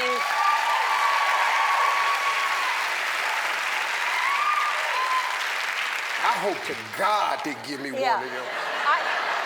I hope they do too. I hope they do. I ain't even gonna lie to you, Ellie. I'm really, I'm be sitting there, and if they don't give it to me, that's really, I don't need the camera on me. Because, you know, I don't really know how to play that part off, you know? Because I know, you know, my lips, they're of a size where you really, you could read my lips pretty much from, like, you just can't go, like, and the winner is not Steve.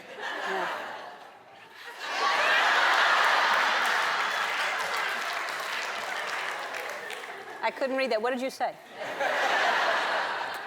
No, not gonna do it. Not gonna do it. I'm a daytime talk show host. Are you loving now. doing it? You're so good at it. Are you loving hosting that show? Yeah, I absolutely am. What's the most fun? The best part of it for me is the beginning of the show when I do Ask Steve, because that's the time where I get to relate directly to the audience. And I'm still a stand-up at heart, you know, that never leaves me. But I get to answer questions, and I disperse the medicine in humor. You know, because medicine is better when it tastes good. I've discovered that you can't talk to women, y'all need to get it together and y'all ain't gonna do this and you can't do that, because women don't wanna hear that, because they get that enough. So when you tell women about themselves or some piece of advice, it has to have flavor to it. It can't be castor oil, it has to be triaminic. Yes. See? This would be bubblegum flavor. See? Because, you know, when we were young, your mama just gave you medicine. You just had to deal with it. 666, Father John, Scott's Emulsion, castor oil. They just poured it down your throat. You just dealt with it. You had to go to the hospital after you took the medicine. And Tri-Minute came along and just made giving medicine to where my kids is on it now. Daddy, how about some more of that bubble gum? That ain't bubble gum, boy. Yeah.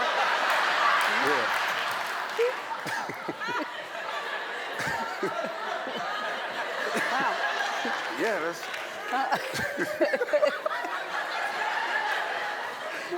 I love when I tickle you. I love that you tickle me. I have a picture. I've got too many buttons open. No. I just looked in the monitor and I went, that's way too sexy for daytime TV.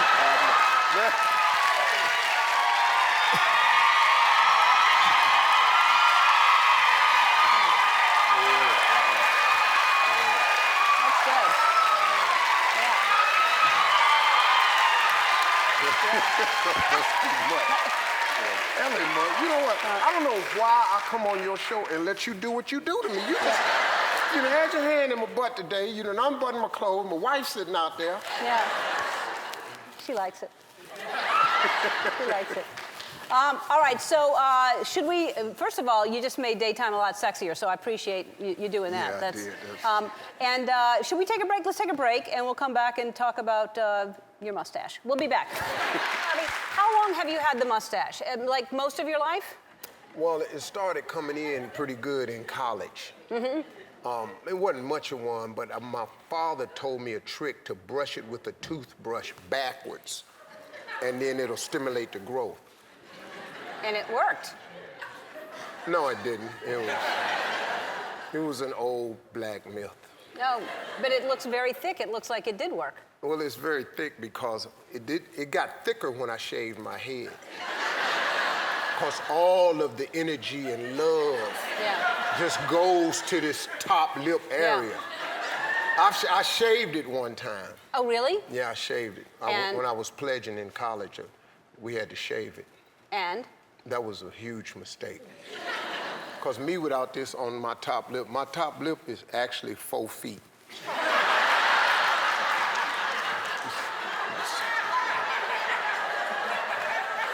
This is actually a sheet of plywood. I see.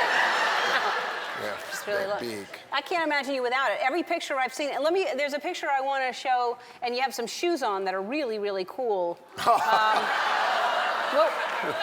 Well, keep it pimping. Tell me. Keep it pimping. Those shoes are so tight. Oh. Because, you know, I was a poor kid, so I had a job, but I had the shoes in layaway for 8 months. And by the time I went and got them out, they was too small. Oh, no. $14. Yeah. 8 months layaway. 8 months of layaway. Wow. Ain't God good now? Yeah. Yes. That is really sad. You know the payments I was walking in there with? Like what? How much? Like $1.25, $1.80. Yeah. That's an ugly payment. Yeah. Look at you now. Mm-hmm. Look at you now. All right, let's, can we show just, I know we're out of time, but can we just show a few of these pictures? Because you went to Africa once before, you went again, and these pictures are unbelievable. Who took these pictures? Look my 15-year-old son. Look at that lion. These were the newest cubs in Kruger National Park on this reserve, and we got the first photos. The last, yeah, that's amazing. My son did that, Winter. Those are beautiful pictures. He's a great little photographer. One day I'm going to get there, because that is just stunning. You've got to go. I will. All right, I love you, my friend, and I'm happy for you. I'm proud of you, and I'm just so happy your show is doing well. Steve Harvey airs weekdays on NBC. Check your local listings. We'll be right back. Steve Harvey. Hey, man. I don't get to dance that much. I know. Do you ever dance? Do you dance often? Mm-mm. Do you like to dance? No. Why not? I don't have time for that. You really don't have time. I really don't. I wish I had you can go up your steps on your show. I go up 2 steps at my show. That's it. That's it? You can dance 1, 2, and then you got to go back to your seat. Yeah. We don't quite have the money for the big crowd yet. Oh, listen, you're doing just fine. Your show's, congratulations. Your show is doing really very, well. very well. Really, really well. Yeah. I'm happy for you. I I know. You're my friend. I wish I would have thought of it. Yeah, I do too. Yeah, I wish I would have done it because really, you're so good. This is just, you're a natural at this. Yeah. Yeah. Look at you on the set with the big wheel. That was, I got to tell you, you don't even know how excited I was to do that. That was my 70s show. I had on the 70s suit and all of that. Excuse me, I want to do What's something happening? right quick. Just right here. I'm not going to ask you to get me any more Twitter followers or Instagram followers. I just had those made. Just put it up. Need you to hold that for 1 second. Hold that for 1 second. 1001, 1002, 1003. Thank you very much. That is my Got that pleasure. out the way. Thank you. Anytime.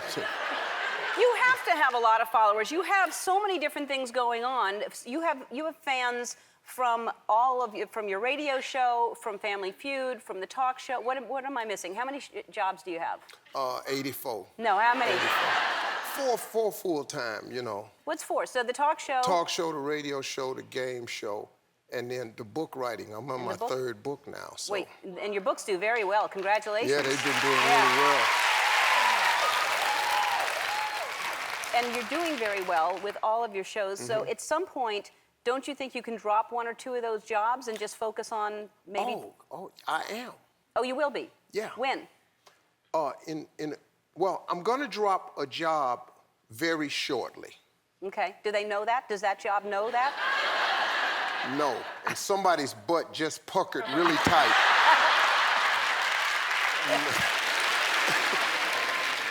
Why don't you just announce it right here, whoever it is? Why don't you just tell them? No, I don't want to do that to them. I want them to pay me to stay. Yeah, that's what I was... Yeah. That's what's going to happen. Somebody's going to say, don't leave. I'm going to offer you a whole bunch more money. Now, is it... Because you're now in Chicago. Yeah. Based out of Chicago, and it's freezing there.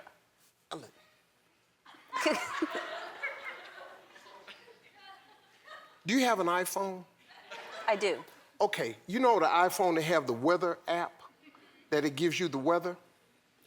I come out the house, and before I step out, I press the app, Chicago weather. Guess what it said? 1 degree. What the hell is a degree? Why would you do that? Why don't you just put a 0 on there? What is the 1 about? What is that, hope? You know, it's a 1.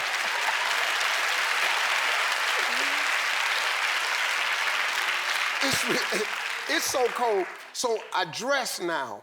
You know, I grew up in Cleveland, so I'm used to cold weather, but I was putting on so much stuff one morning, and my wife's closet was right across from mine, and I was going back and forth because I was looking for something, and I was putting on so much. I had on long johns and everything, and by accident, I grabbed a pair of my wife's panties. It was a thong. And when I slid it on, and I realized what it was, but when I saw the coverage, I was cool with that, because I figured Russell needed to have a little extra warmth.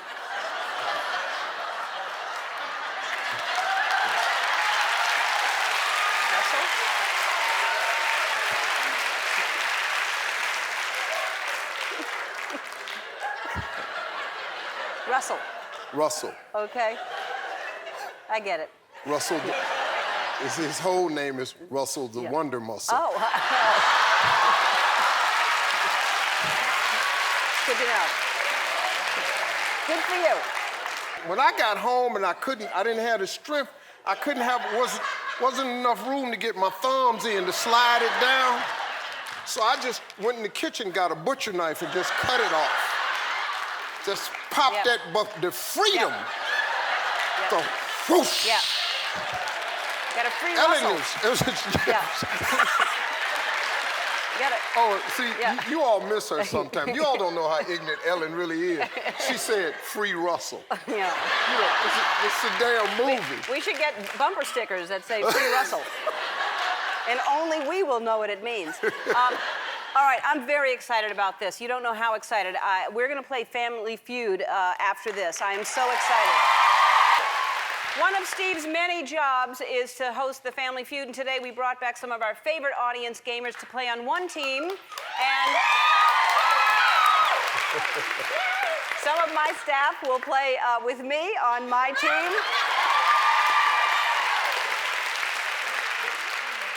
And we polled yesterday's audience, and we got the top answers, and they're on the board. And Steve, you're the host, and I can't wait to play. We're really playing for real. I'm Yeah, excited. they're gonna really play. Okay, folks.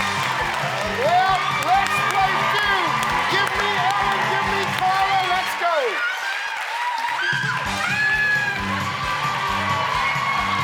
Okay. I got it. Okay, guys, this is the real game. I got it. Here we go. Here's the question. Top 8 answers are on the board.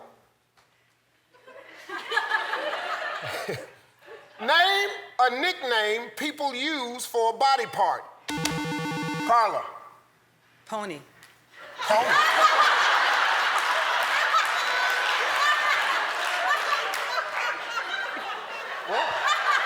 Pony.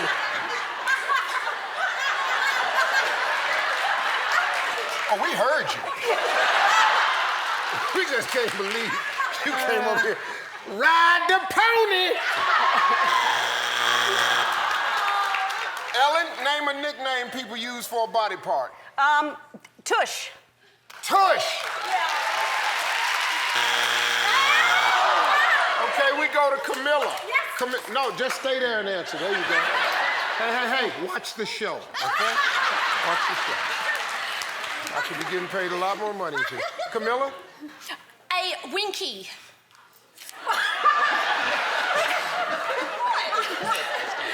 Okay, no. You went from a pony down to a winky. Winky. A winky! Come on, Kevin. Come on, Kevin. I'm gonna go with jugs. Jugs. Good answer. My man. Good answer. Jugs. Good answer. What kind of audience did we have yesterday? Stacy. Okay, I'll say a booty. A booty.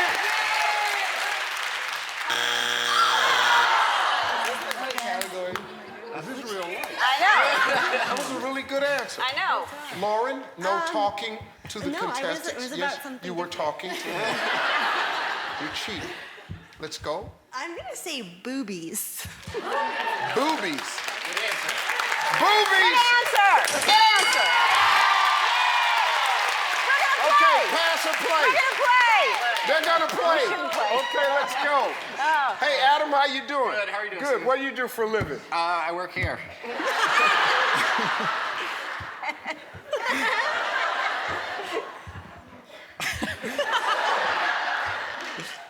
I'm a writer. There you go. There you go. Thank you, Adam. You're welcome. Thank you for sharing. Here we go. Name a nickname people use for a body part. I will go with rump. Rump. Good answer. Good answer. How old is this guy? Rump. Oh, no. Ellen is back on you, darling. Oh, Here we no. go. Here's your chance. It's your show. This is how the big stars think, folks. That's why they pay us the money. Name a nickname people use for a body part. Wee wee. Wee. Go, wee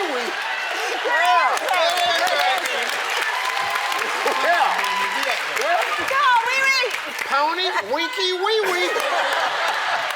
It's getting smaller. Obviously, he's sitting in a tub of cold water. It's just down to a wee wee. All right, 2 strikes, Kevin. You got to be careful. You got 2 strikes. Hey, audience members, panel of superstars, you got a chance to steal. You should be in a huddle talking about it. What do you think? Jesus. We'd be in double figures if people would watch the show. Okay, Kevin, it's on you. You got 2 strikes. They got a chance to steal. Name a nickname people use for a body part. I'm gonna go with Teepee, Steve. Good answer.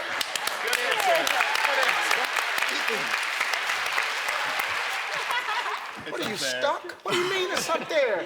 You go from pony to winky to wee wee to pee pee. Really, you know, it's other body parts we're talking about. Pee pee. I just wanted you to say it. Oh, we should have passed. All right, here we go. That was All right, crazy. you guys are coming out. This is your chance to steal. They've got 2 strikes. You can steal all the points up there. It's a big whopping 17. God. Okay, Carla, name a nickname people use for a body part. Noggin. Noggin. Noggin.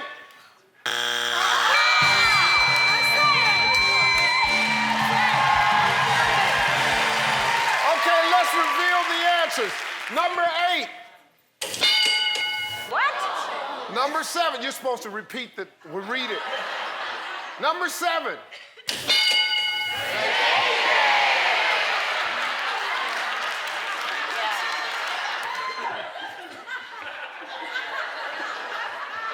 The one thing I care deeply about.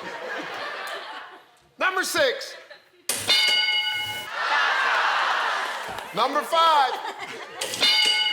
No. What audience do you I know, have here? I know. Number 4. The donkey dog. Number 3. I love your audience, I'll tell you this. I gotta move to LA. Number 1. Caboose. All right. Wait. No, one more, no. We'll go to break and we'll do one more, right? Because for the website? Because this is too much fun. The Steve Harvey Show airs weekdays on NBC. Check your local listings. We'll be back. I see you do that on your show. Uh-huh. Where you hang in the air. It's fun. Now, I just tried that. Do it. No, I just tried it. Uh-huh. I just did that. Uh-huh. I went, that's not easy. Yeah. Yeah. Well, you build up to it. Well, I put this lotion on my hand, and that right there was gonna just fire it off. See that? Yeah. No, you can still have grip. No, Here. I'm not gonna do it. Yeah. No, But they're nice try, Ellen. Very soft hands, though. Yeah, I don't do any work. Yeah. I don't do anything. No, you don't do any work. You have No. like 9 jobs. Yeah. You are busier than Ryan Seacrest. Are you nervous that I'm going to scare you? You look like you're not relaxed. I'm ready. Oh, I'm already set. Oh, believe you me. I was here last time. You took a little monster out, but yeah. I had to. Plus, I'm ready. I have on a depend. A depend? Oh. So come on. Uh-huh. Woo. Yeah. Yeah. Woo. Skeet. I'm ready.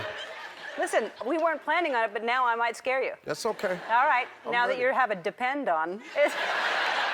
Yeah. I know that you don't have... But it's thin. Uh-huh.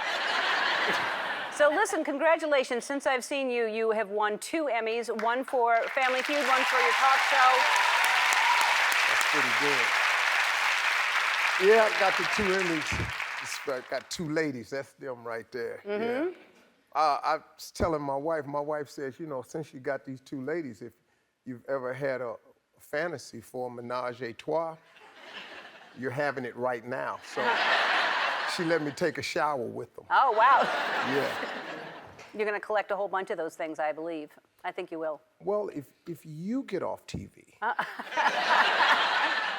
have a boatload. Long as you're here, I'll never win Best Talk Show host. That's I not win true. Best Talk Show, but it's okay.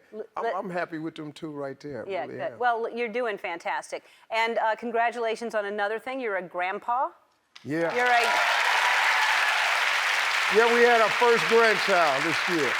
Little Rose is in the building. It's pretty cool, too, because Margie... Look at that. Yeah, man.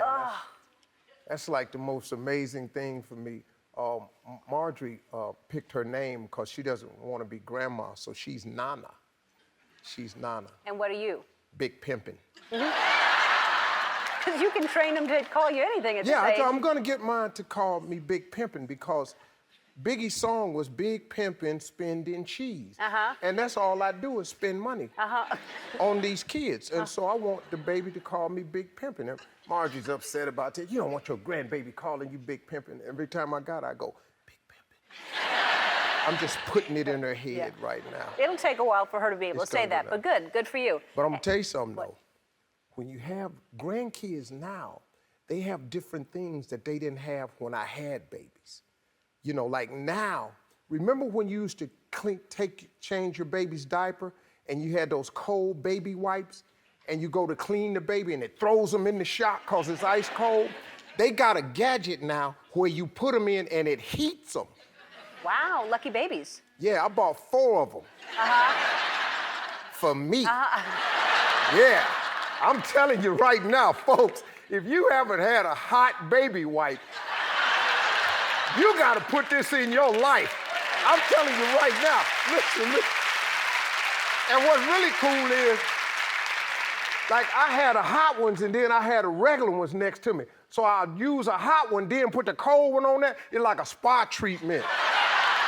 It's just like the hot and cold stones. Ellen, you're not feeling this, but listen to me. It's like the hot and cold stone treatment. It's hot, then you put a cold one on there. I gotta tell you something. After you put that hot one on, then that cold one, it's like a York peppermint patty. Just right up. Yeah. Yep. I think we understand what you're saying. Yeah, I know. There is just a lot of you doing that just now. Just like if someone has a sound down and they're vacuuming and they're just watching you do that. But it's a good thing, though. I think we'll all go home and try it today. Yeah. And you just celebrated your 7th wedding anniversary with your beautiful wife, and you went to Paris. Yeah. Wow. You've been before? Yeah, I've been to Paris before. Yeah, beautiful. Marjorie took me to her favorite restaurant, and it's called Caviar Caspar. And you get a baked potato, and it's fused in butter. So they inject it, and it's real soft all the way around. So they fuse, it's just laced with butter. And then on the top of that is this huge roll of caviar. Yeah. $600 damn. Wow. And I had ate the potato, and when they bought the bill, and I saw the bill, it was in euros too. So 600 euros is really more than 600 US dollars. So when I got the bill for the baked potato, I was so jacked up about this potato being this much money, because if I'd have known it was this much, I would have eaten it differently. You know, I was just eating it too fast. $600, you got to, you got to kind of look. This could have been something more for me. I swallowed it too fast. It was just, I gobbled it down. I thought it was like 40, 50 bucks. $600 potato. Got to look at that beforehand. Did you bring pictures from Paris? Did you take any pictures? Do we have any? Marjorie probably took some pictures. Oh, she's blonde. What happened? She wasn't blonde before. She went to the Louis Vuitton fashion show. So she went as a blonde. And then she asked me, did I really like it? Now, that's a trick question. So I'm very smart because I've been with her. So when she said, do you like it blonde? I went, okay, Steve, think about this for a second. And I said, yes, I love it blonde just for today. But tomorrow, I want the woman back that I married. Yeah. Smart. Smart.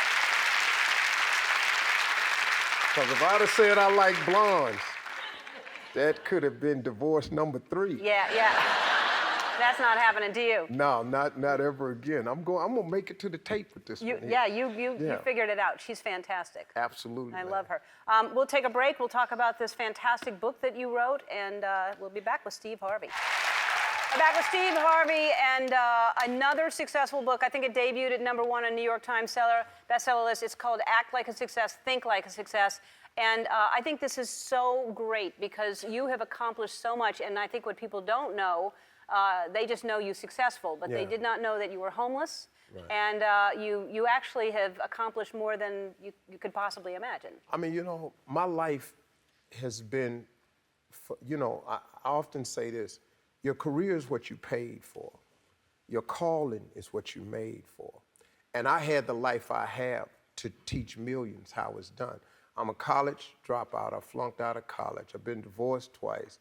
I was homeless. I lived in a car for 3 years.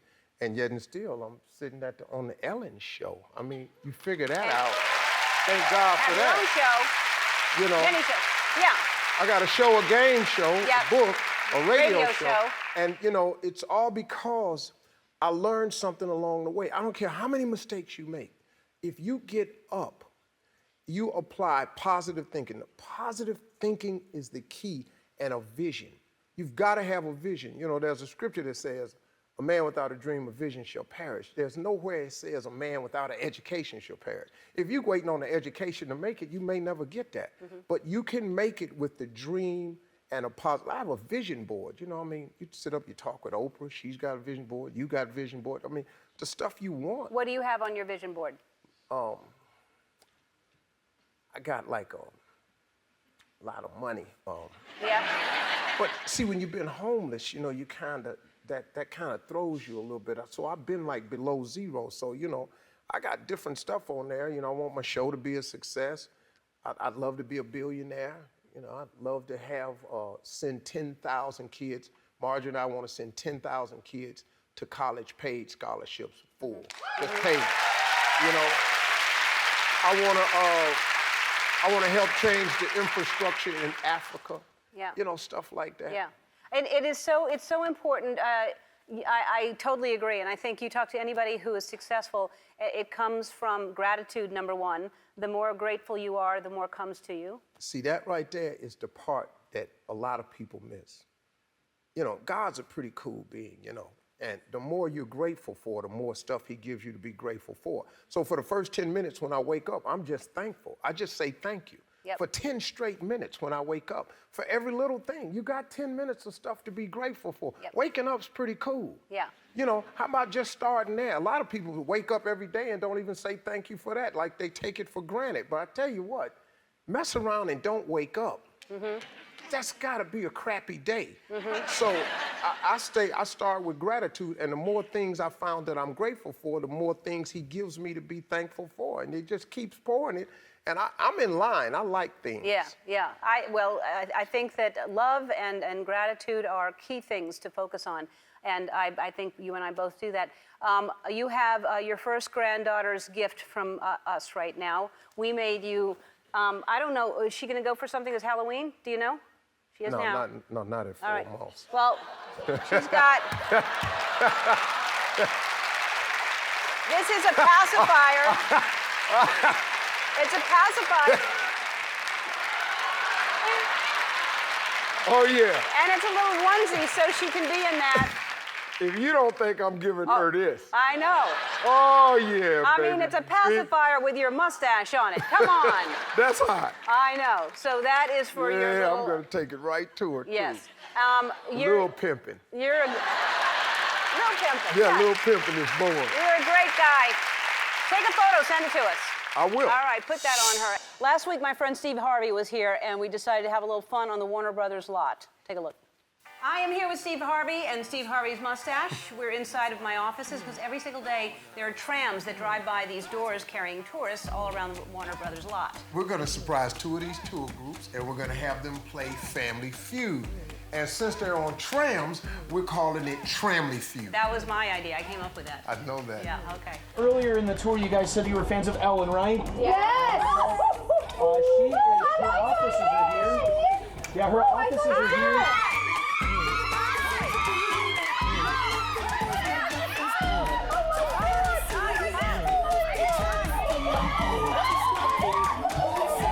Steve Harvey on TheEllenShow. We're kidnapping the carts.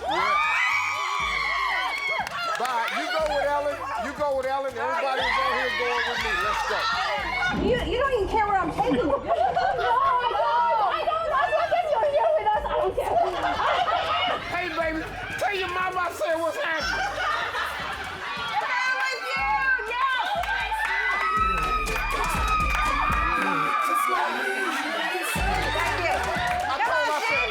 All right, here we go. Hey, listen up, everybody. Now that we're here, let's play Tramly Feud.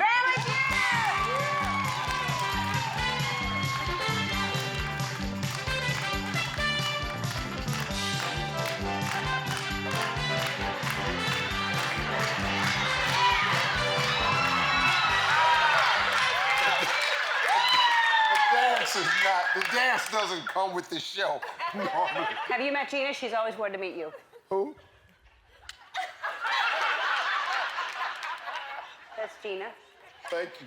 All right. So much. All right. Love coming to Ellen Show. All right. All right, we're gonna have the first two contestants come up from each team. Here we go, ladies. We surveyed 100 people. We got top 5 answers on the board. What's the sexiest vegetable in America? Yes. Cucumber. All right. Wow. Cucumber. Yeah. Pass or play? We're gonna play. All right, let's go. What's the sexiest vegetable in America? Broccoli? Broccoli. Here we go. Sexiest vegetable in America. Eggplant. Two strikes, Ellen. It's up to you to save it for Steve's team. Ellen, sexiest vegetable in America. Zucchini. Zucchini. Two strikes. You got to be careful. Your chance to steal. You got to get in a group and discuss it. Okay, what's the sexiest vegetable in America? I'm gonna say carrots. Carrots. It's the sexiest vegetable in America. Be careful, you got 2 strikes. Corn. Corn? Who the hell thinks corn is sexy? Yeah, baby. Yeah, why don't you come on in that bed, bring a bowl of corn with you?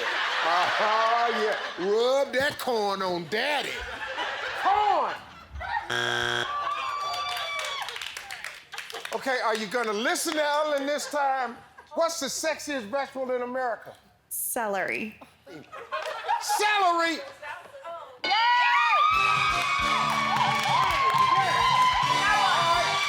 Let's play again. Final round. Point values are triple. All right, here we go. What do you think of when you hear the word whoopee? Sexy. Sexy! There's one answer. Wait, There's hold one on. answer topic. Hold on. What do you think when you hear the word whoopee? Goldberg. Whoopi Goldberg.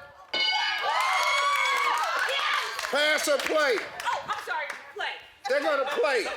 Steve's team is crushing them. This is ridiculous. Here we go. What do you think of when you hear the word whoopee? Sister Act. Whoopi Goldberg was in Sister Act. What? No. Sister Act. Who the hell? Whoopi, Sister Act. Shut up. Mad at this game, Ellen. Cushion. Whoopi Cushion. Ellen is killing it. She's coming up with answers. Now. We need her. Yeah. We only have 1 strike. It's from the tall guy. He said Sister Act. What do you think of when you hear the word whoopee? Excitement, like whoopee. Oh, excitement. Whoopee! Wow, that's a really good answer. There's 1 answer left. If it's there, you clear the board. The game is on the line. No pressure. What do you think when you hear the word whoopee? Pie. Huh? A whoopie pie. Whoopee pie.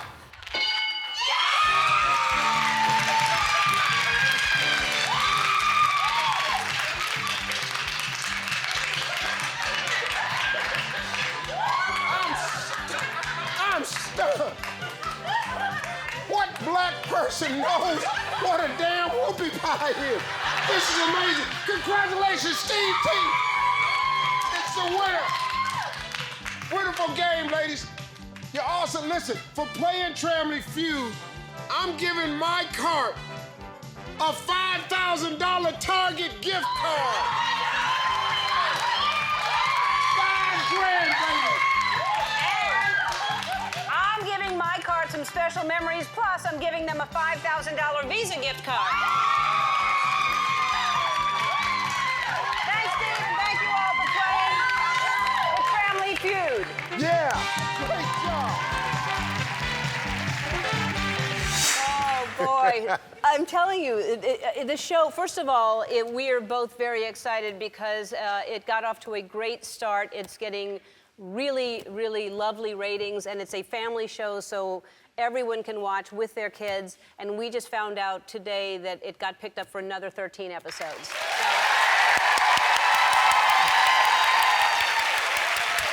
Yeah. Yep. Feed the Harvey family. Yeah, yeah. Feed them, because It's a big family. lot of so, them. Yeah. Yeah. I want you to, but you have too many jobs. I keep telling you, you got to let some of those jobs go now because you're going to be very busy. Pay me. I quit all these jobs right now. I come right out. I move next door to you. God, yeah. Yeah. I would love that. You got plenty of space. I would love that. Whoa. I don't have that much space. Yes, you do. I have a tiny little house. You have a horse ranch. Oh, no, not anymore. I An sold extra house. What's wrong with your audience? Why they get so quiet? Because they're scared. They're scared you're moving in with me. They're scared. So if you can, this is really hard, but do you have a favorite kid that you've talked to on the show so far? I like so many of them kids, man, because I love kids because they just honest. They don't have publicists yet. And so they don't know. But you know, the one kid was a Japanese kid, and he was 4, and he spoke no English, and which was perfect for me because I speak no Japanese. And I don't know how they edited it down, but the actual interview, I talked to a kid who spoke no English and I spoke no Japanese, and we talked for 35 minutes. I knew one word in Japanese, and obviously I was messing that up. And every time I said something, he would just flip on his back and his legs would shoot straight in the air. He was just hollering, laughing, man. I said, man, I got to take this show to Japan. He was amazing. I mean, he had every move memorized from that Bruce Lee movie without thinking twice about it. And then I just love the way they shot, when you were laughing with him, that overhead shot of both of you rolling around on the sofa. This little boy, and the pure thing about 4 years old. Kid was, he was into this so heavy, and at the end he struck the pose, but as soon as it was over, he just went back to 4. Yeah. He just went, 4 is 4. 4 is...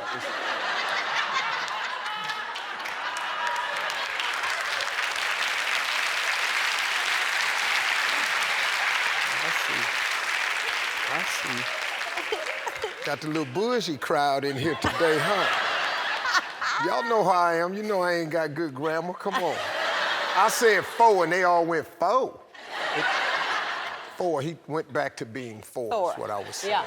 Because that's what they are. I mean, they're like little geniuses. Like the little kid who played piano, who had only been playing for 3 months, and he was like 5 years old as well, like crazy. And how do you play for 3 months? Yeah. And just memorizing the Flight of the Bumblebee. Anyway, it was. Did you have a talent as a kid when you were growing up? I played in the dirt. We just had dirt. There wasn't no video games, no cell phones, wasn't no iPads, nothing when I was a kid. I just played in the dirt. I could make anything out of dirt. Anything. I made a bike out of dirt. Just packed it and rolled off in it. Where the hell did you get that picture?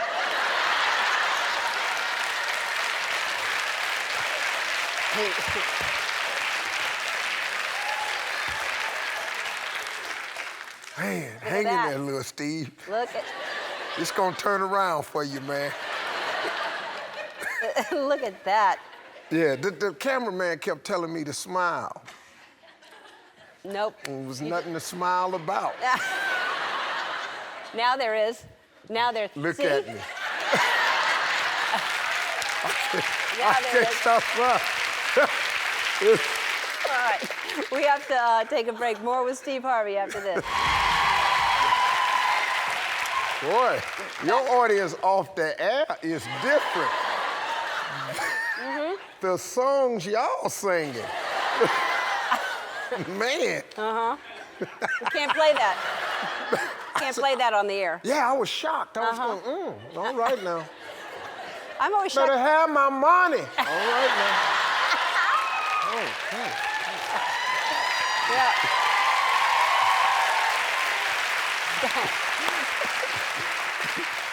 So, Steve, let's talk about Marjorie. Let's talk about your wife.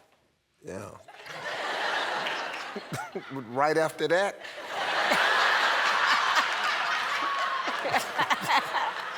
Yeah.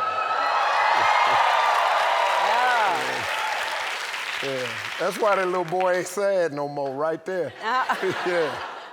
Yeah, that's her. I mean, she's beautiful, and she's posting, she's really fashionable. She has amazing taste. Yes, she does. Like,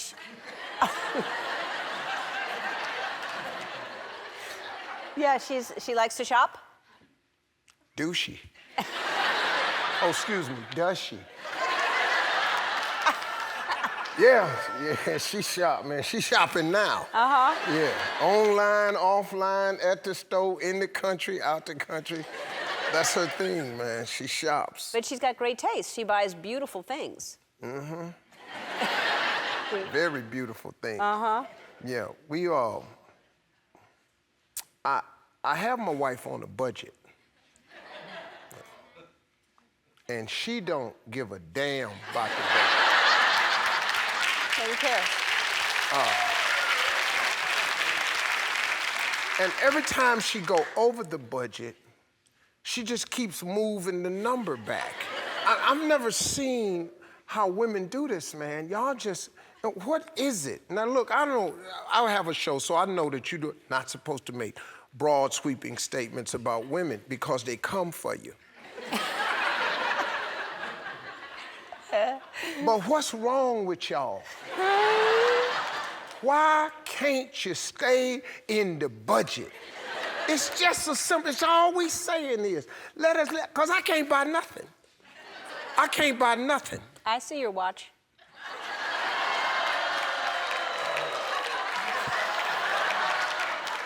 She bought it. Oh, wow.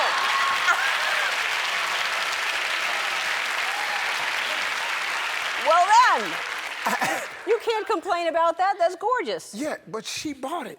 Because I can't shop because I don't know where she is and what she's doing. So I'm scared to buy something because I know we already over the budget. So Yeah. what should I do? These are the same shoes I wore on Big Shots.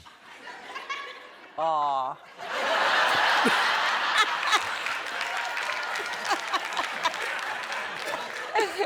It's hard to say that to somebody who got a lot of money. Yeah.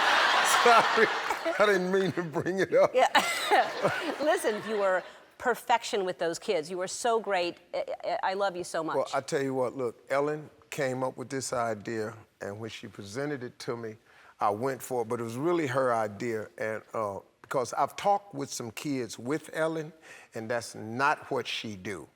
So, she's very sweet to the kids, but she too quick.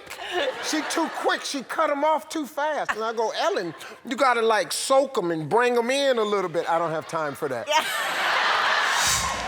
Yeah. But I love your, wow, I love your set. They're happy to see you. Everything, yeah, that's good.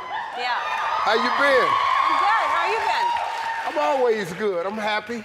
I haven't seen you for a while. I sent you some gifts when you started your, you moved your talk show here from Chicago to Universal, right? Yeah. Yeah, and I sent you some gifts. You always do. Well, you had a big desk. Yeah. Do you think it's big? Not for me. Uh-huh.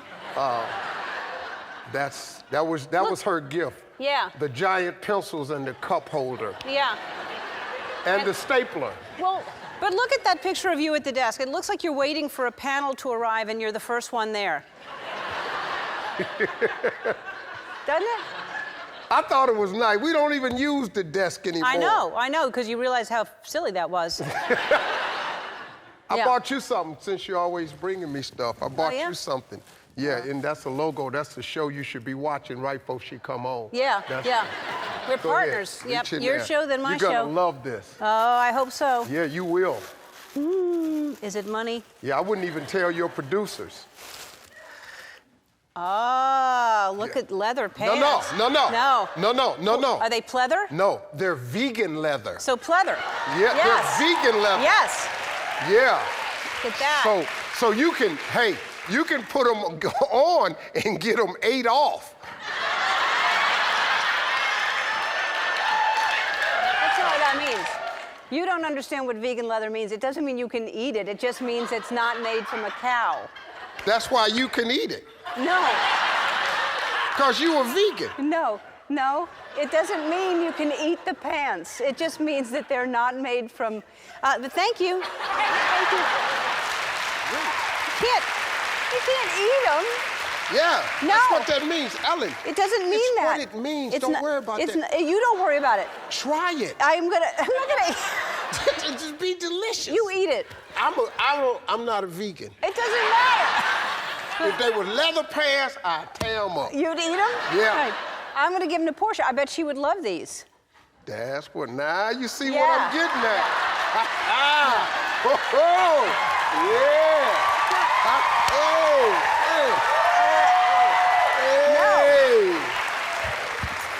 I've been. This is 5 years. I've been trying to get this woman. She gets me all the time. I just got her. No. And you fell right into it. You said, I'm going to give them to Portia. Now we talk. Bam. Bam. Well, I'm so happy to see you. Thank you for my gift, and congratulations on the show. You got picked up for another season. You got an Emmy nomination. All going good. Going pretty good, man. Yeah. Going pretty good. Yeah. You're having fun. Yeah, life is good. Yeah. Grandkids now. Yeah, you have, how many now? We got 4 now and 1 on the way. Wow. So we got 2 boys, 2 girls. It's a tiebreaker coming. And you don't know what it is yet? No, not yet. All right, 4 grandkids. Yeah, 4 grandkids. 5. And my wife Marjorie is all in. She's all in. This Nana Papa thing is big for her. She's Nana. Right, well, I figured that. Cool name. Yeah, it'd be I'm weird for her to Papa. be Papa and you be Nana. Yeah, I don't want to be Papa though. I wanted to. What do you want to be? I want to be called Big Pimpin'. Is it too late? How old are they? Well, I can't. She told me my granddaughters can't call me Big Pimpin'. No? No, but she's all, let me tell you how crazy my wife is. These 2 right here, she's into everything. Halloween at our house, you know, I just thought Halloween was just candy. You just get the kids candy, that's all we had, just candy. She throws a thing in the backyard, a carnival. We have cotton candy machines, making the apples machines. We got a petting zoo and a teepee, a 16-foot high teepee. Wow. And so, you know, the kids are loving it. So the next day is Wednesday, because Halloween was on the Tuesday, so the next day is Wednesday. So I'm off on Wednesdays. I'm out at the pool smoking a cigar. I'm having a good time. All of a sudden, the 4 grandkids are on the other side of the house just screaming, "Ah! Ah, they're taking the teepee! They're taking the teepee!" The man had come over to remove the teepee in the petting zoo. These kids' mouths were so wide, like Charlie Brown. You can see that little dangling in the back of their... Ah! Ah! And so I go over there and I'm panicking because, Papa, they taking the teepee. So I said, ho. I said, sir, stop taking the teepee down in front of the kids. Look at these kids. Sir, I have to remove the teepee. It's my job. I don't give a damn what your job is. You see these kids tripping. Yeah. Take the teepee down. Just go do something else and leave the teepee alone. So he said, okay, sir. So I got him calmed down. I go back to my cigar in the pool. Hour and a half later, ah! They're taking the teepee! So I panic. I throw the cigar in the pool, which is not a good idea because it don't look like a cigar when it's in the pool. It's in there doing some other stuff. And I go around there and they're taking the teepee. I said, sir, you gotta stop taking this teepee down in front of these kids. Sir, I'm done, I have to go. I said, okay. Man, well, how much is the teepee? The dude said the teepee is $8,500. I said, what kind of damn teepee? So, Papa, they taking the teepee. Shut up for a minute, let me talk. They taking the teepee. So I bought the teepee. Yep. The teepee is in our yard. I had to move it over. Oh, you got a picture of it? Yeah. No, really, it's 16 feet high, folks. So it's in the backyard. So recently, little Rose comes over. She can talk pretty good. And like, she's a girl. So she tells everything. And I was trying to get her not. And she comes back in, nah, our teepee smell like Papa cigars. And so I can't believe she's telling this. And so my wife goes, Steve, why does the teepee smell like cigars? I say, cause it's $8,500.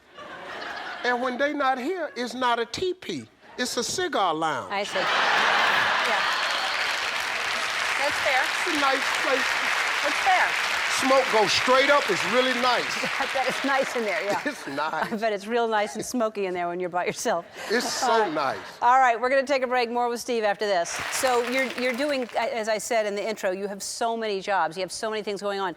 But Family Feud is still one of my favorite shows to watch. It makes me laugh, guaranteed, every single time I turn it on. Makes me laugh.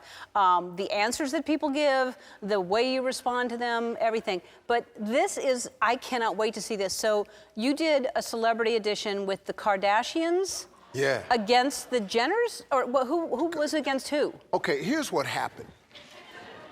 They were supposed to come, and it was just supposed to be Chris, Kim, and the girls, Chloe, and all of the girls. You don't know the names. I met the very rich one. That's yeah, Kylie. Yeah, she's the richest. Yeah, she is. Model She's got that makeup world. thing.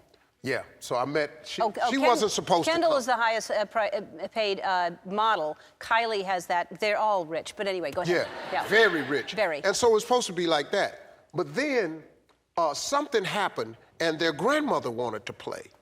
So they were supposed to play against the Paris Hilton family, the Hiltons. So it was the Hiltons against the Kardashians. The Hiltons canceled.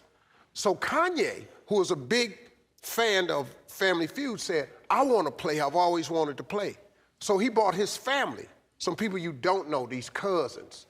And they were like the best, because they were just like hood. You know, it was just such a good thing. So it was him, Kim, and his 3 family members against Chris and the sisters. But for the first time ever, we put 6 people on one side. Oh, wow. Because the grandmother said, they told her she couldn't play and said, well, I dressed up to see Steve. And so we put her right next to Chris. And the dude on the end, he was the extra. He was a lot. So he... Well, that's the makeup guy, right? I don't know who... Who is that? Everyone knows. Is he the makeup guy? Oh, he does the PR? Kim's best friend. Kim's That's best friend. exactly right. And he flew in all night, so they felt sorry. So they put them all on that side. All right. No, really, that's what happened. He Right. flew in all night. He was telling me, I didn't know the dude, so, Yeah. you know, it wasn't no really big deal for me. You're out. So how was Kanye with the questions? Did he get... Can I tell you something? Kanye was the best Family Feud celebrity panelist we've ever had on Really? the show. He loves the show. Yes. His people said, Steve, this is the most Kanye has ever smiled since we've been working. Kanye smiled. When I introduced him, he smiled. When I talked to him at the panel, just tune in and you'll see Kanye smiling. Yeah. He's happy. He was very happy with that. He does not smile a lot. No. Yeah. Kim didn't know nothing. No, really? No? Didn't know nothing. And they still said, good answer, good answer? Yeah, well, their family's a little bit different. When you don't give a good answer, they go, what did you say?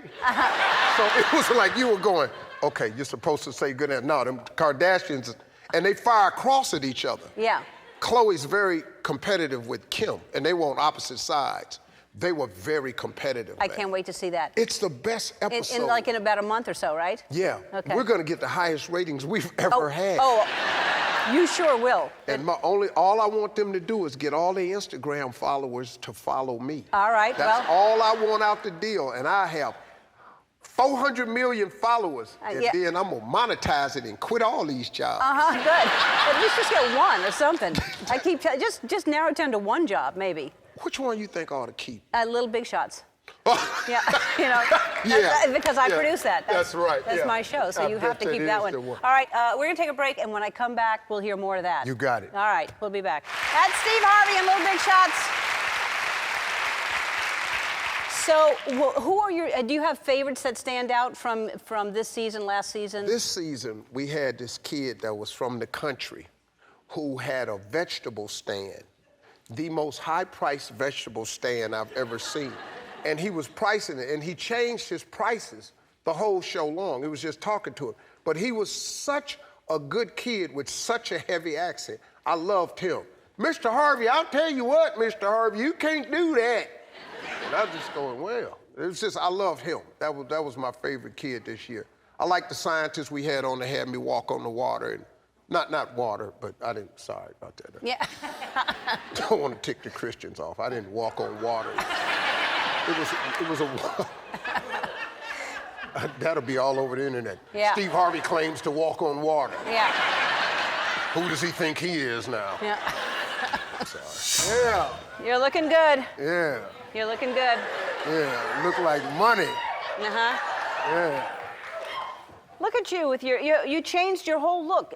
Was it on purpose? Did you say, you know what, I'm gonna go for a whole new thing now? Kind of like that. It happened. I was on vacation, and I actually left my Just for Men at home, because I had been dyeing my mustache, you know, black. And I left it at home, and so I was on vacation, so I didn't dye it, and then the rest of it started growing in, and next thing I knew, I went down.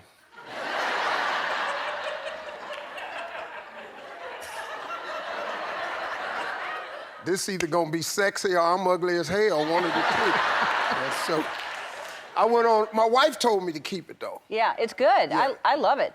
Do you really? Oh yeah. Does anyone not like it? It looks great.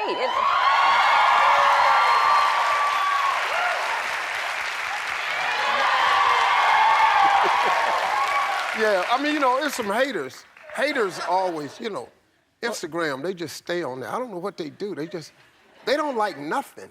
Yeah. One dude said, you look old. I said, wait a minute. I've been living more than a half a century, plus a decade, plus 2 more damn years. Dog, I am old. Yeah. Yeah, that's old is the goal, though. Yeah. Yes. And this has made me 82% smarter. Has it? Yeah. How's that? That was big. How's that? Well, you know, I know more now because of this beard. I know more. Is that right? Yeah. My grandkids, they test me all the time. Stuff. I don't, you know, I'm not as happy as most grandparents are. I don't really get it. I really don't. Oh, here come the grandkids. I go, damn. Because, so I thought you did like having grandkids because you just have them for a short time and then they go away. Yeah, but see, my wife is really into this grandparent thing, so she lets them stay over at the house, and I told her that's not how this is supposed to work. Right. They're supposed to come over and then go home. When they spend the night, I don't, and that's the newest one, that's number 5. Look at the wig on that thing. That's got... That's little Ezra. He's number 5. He broke the tie, so now it's 3 boys and 2 girls. Oh, that is adorable. How old is he? I have no idea. Yeah. I haven't played with him yet. No? No, I don't like them when they don't have head control. Yeah.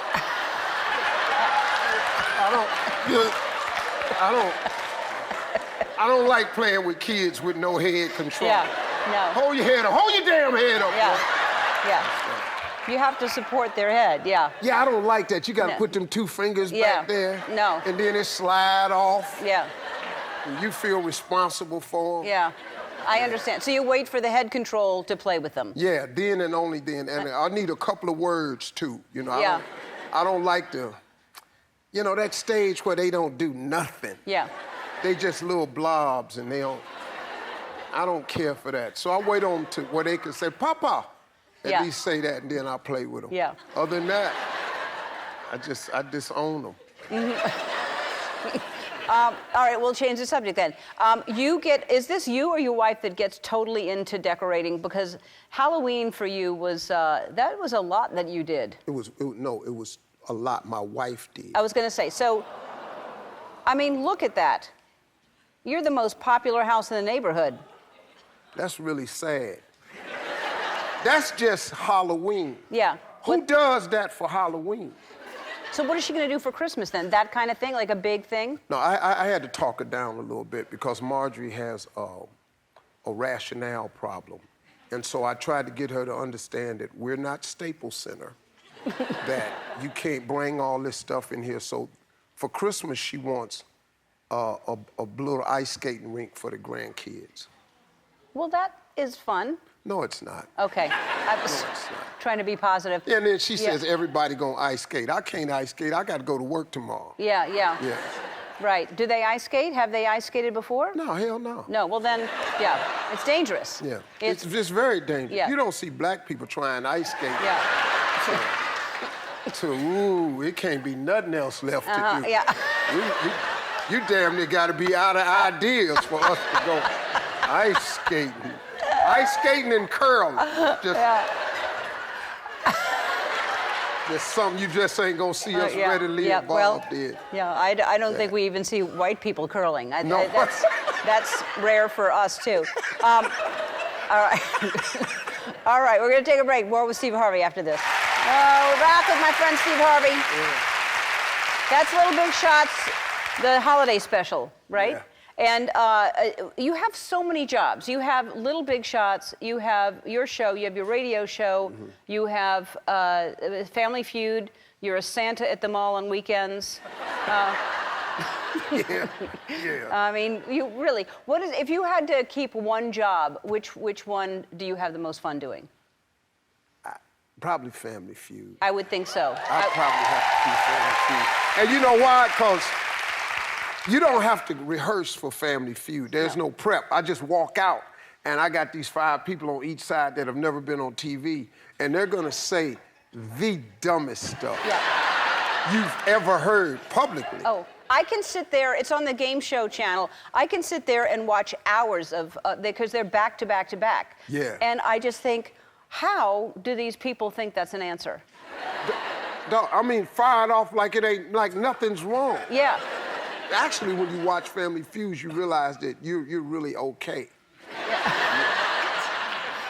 Yes, but it also makes you worry about our country.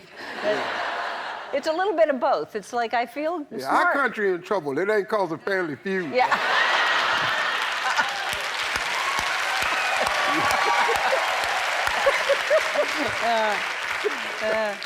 I have things to say about that, but I'll keep my mouth shut.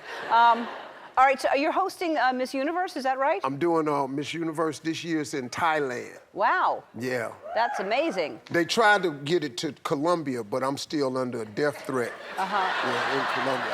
I can't go to Colombia ever. I didn't know that. Yeah, no. Ever since I made that mistake and said Miss Colombia and it wasn't her. Oh, yes, of course. They come every year to remind me. So we're gonna go to Thailand this year. Have you been there before? No, I ain't never been nowhere. Yeah, that's not true. But it's gonna be beautiful, I think.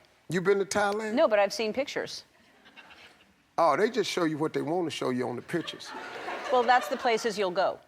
Oh, no. We go. Whenever you going out of the country like that, like a country like that, you got to go through the hood to get to where you're going. Yeah. Yeah. You're going to drive past some stuff they didn't really want you to see before you get to that luxurious resort on the water. Yes. Got to cut through the hood. Yeah, well, and you'll you'll give money to people on the way. Or you won't arrive safely.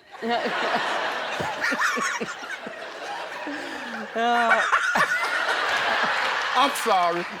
I told Ellen on the break, I said, Ellen, I don't know what it is. I just come on your show and I just sit down and start talking. She don't even pick up the card. We're supposed to be doing this stuff. Yeah, we're not talking about that. I just want to hear what he has to say. All right, what do you do? New Year's resolutions, do you believe in that stuff? Not really, but I already have my resolution for this year. What is that? I'm gonna try to make enough money so I can give more money to the people that I already give money to who don't think I give them enough. Hey, Steve. Back. Here you are. Yeah, how you been? I'm good. I like that haircut. Thank you. No, that's pretty fly. You got black barber? Yeah. That's a pimp fade right there, girl. It's tight. I like it. It feels really good. Like that. Yeah. That's hot. I like it. Thank you. Yeah. You look good. I'm sexy. Yeah. Your mustache is sexy. Let's talk about the video. I didn't release the video. Who released it? My son did. Have y'all seen this? All right. Can we show it and then you talk over it? What's happening? I'm doing my mustache. It's a private moment. My son was in the dressing room. I'm in Africa, and I don't know that he's doing this, because he's my son, so I don't have to watch him. And then who told his stupid behind to post it? Then he posted it, and it went crazy, and now everybody talking about, what was that on your face? What was you doing? All the comments were, Steve Harvey uses a Breville. It's a cordless clipper. Right. And so that went viral, so I'm only here for one reason, to get a sponsorship from Breville. Well, that's it. you should get one. You doggone right. Yeah. Probably the most famous person using one, that's for damn sure. I mean, it makes sense that you are doing it because you wouldn't have someone doing it every day, but you've got to be accurate to make it even on each side. That's really tough work. Well, it's the only hair I have. Well, that is true. Ain't like I gotta do a bunch of other stuff. You can... But just to be clear, you do have other hair. But it don't get a Breville on it, though. Nah, yeah, a little bit too sharp. Yeah. Well, it looks good. You do a good job with your mustache, and I hope you get a sponsorship with them. That'd be great. Yeah, get a campaign. That'll probably happen. I bet it will. So you bought the rights to the International Family Feud, is that right? Yeah, Fremantle owns Family Feud. I went to them, great partners. I cut a deal with them. I bought the international rights to Family Feud, so now I shoot Family Feud in Africa. Fantastic. Yeah, it's really big. You got the, in April it airs. It won't air here, but you'll see the clips. It's gonna go viral, because me pronouncing African names, that's it. Yeah. I don't do good with English names, so. No, I'm excited to, that's really great. I love Family Feud. I watch it as much as I possibly can. Well, I can do it in Africa now, because, you know, I got a lot of free time, you know. Well, yeah, you have different time. You have less time because you're just doing clips of the show, right? Did you just reduce the show to clips? No. That's what someone said, that you have more time. Yeah, because it appealed to me all of a sudden. I was like, oh.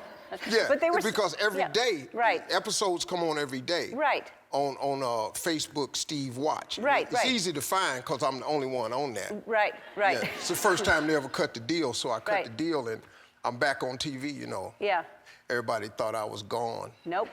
But, you know, but I'm happy for people. You know, I'm a person of faith, you know, so when the door closes for me, I just walk up the hall. Yeah. It's more doors. Right. You know, you just got to keep going up the hall. There's another door. And so I open other doors, and I'm back on TV. And, you know, I'm happy for everybody. I like Kelly Clarkson, you know. Yeah. I'm happy for her, Yeah. you know. One of my friends said, man, that's really big of you to be happy for somebody who replaced your show. I said, no, I'm happy for her. He said, so you watch? I said, man, I ain't that happy.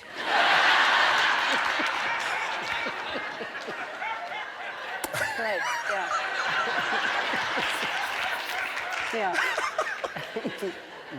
So. Right.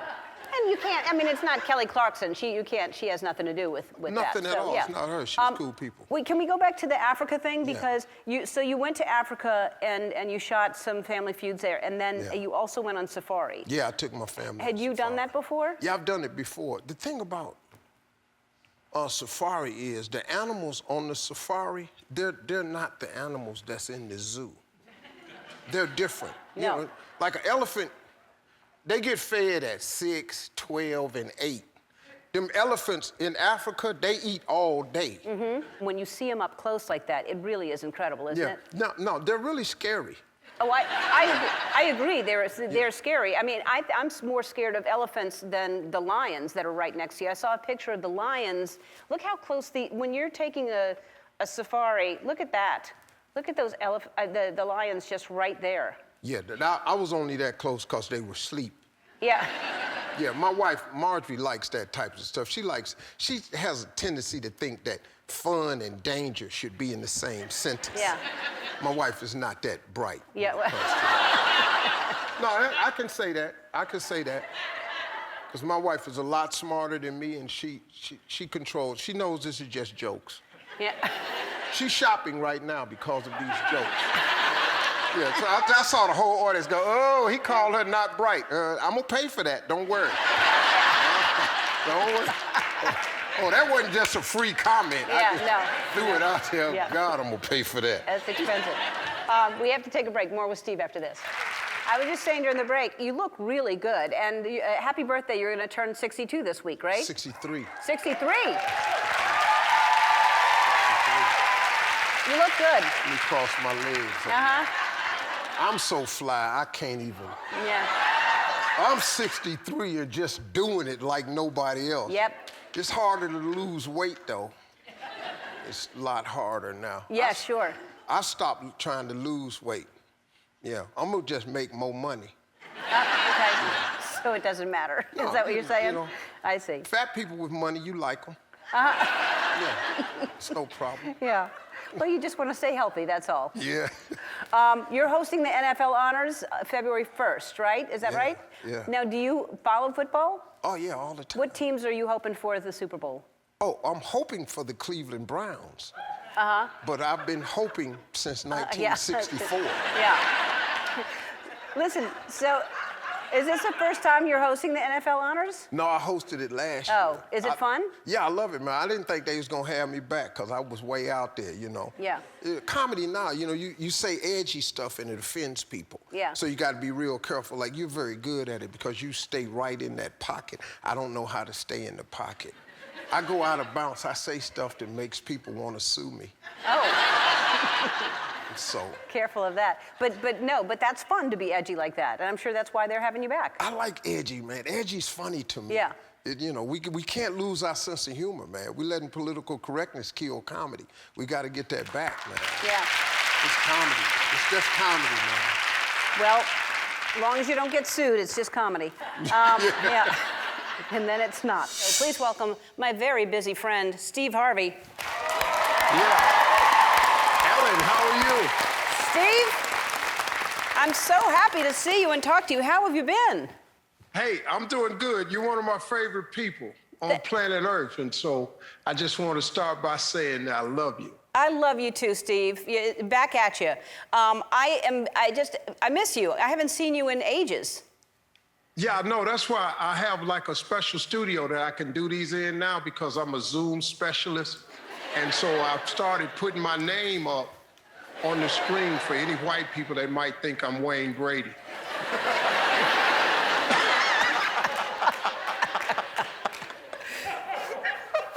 That's smart. Very smart. How's your wife, Marjorie?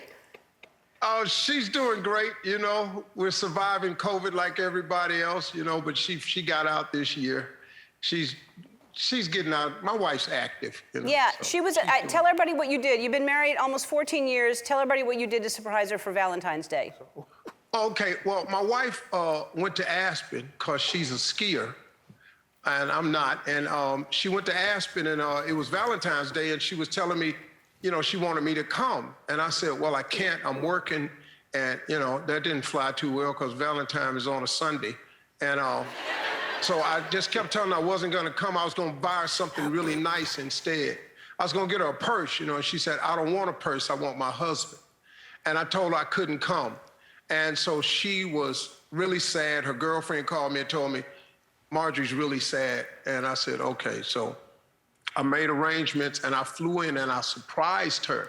She was at a restaurant, but it just so happened she didn't know I was coming. And I walked in and I surprised her, and then she surprised me. She jumped on me. I really wasn't ready for that.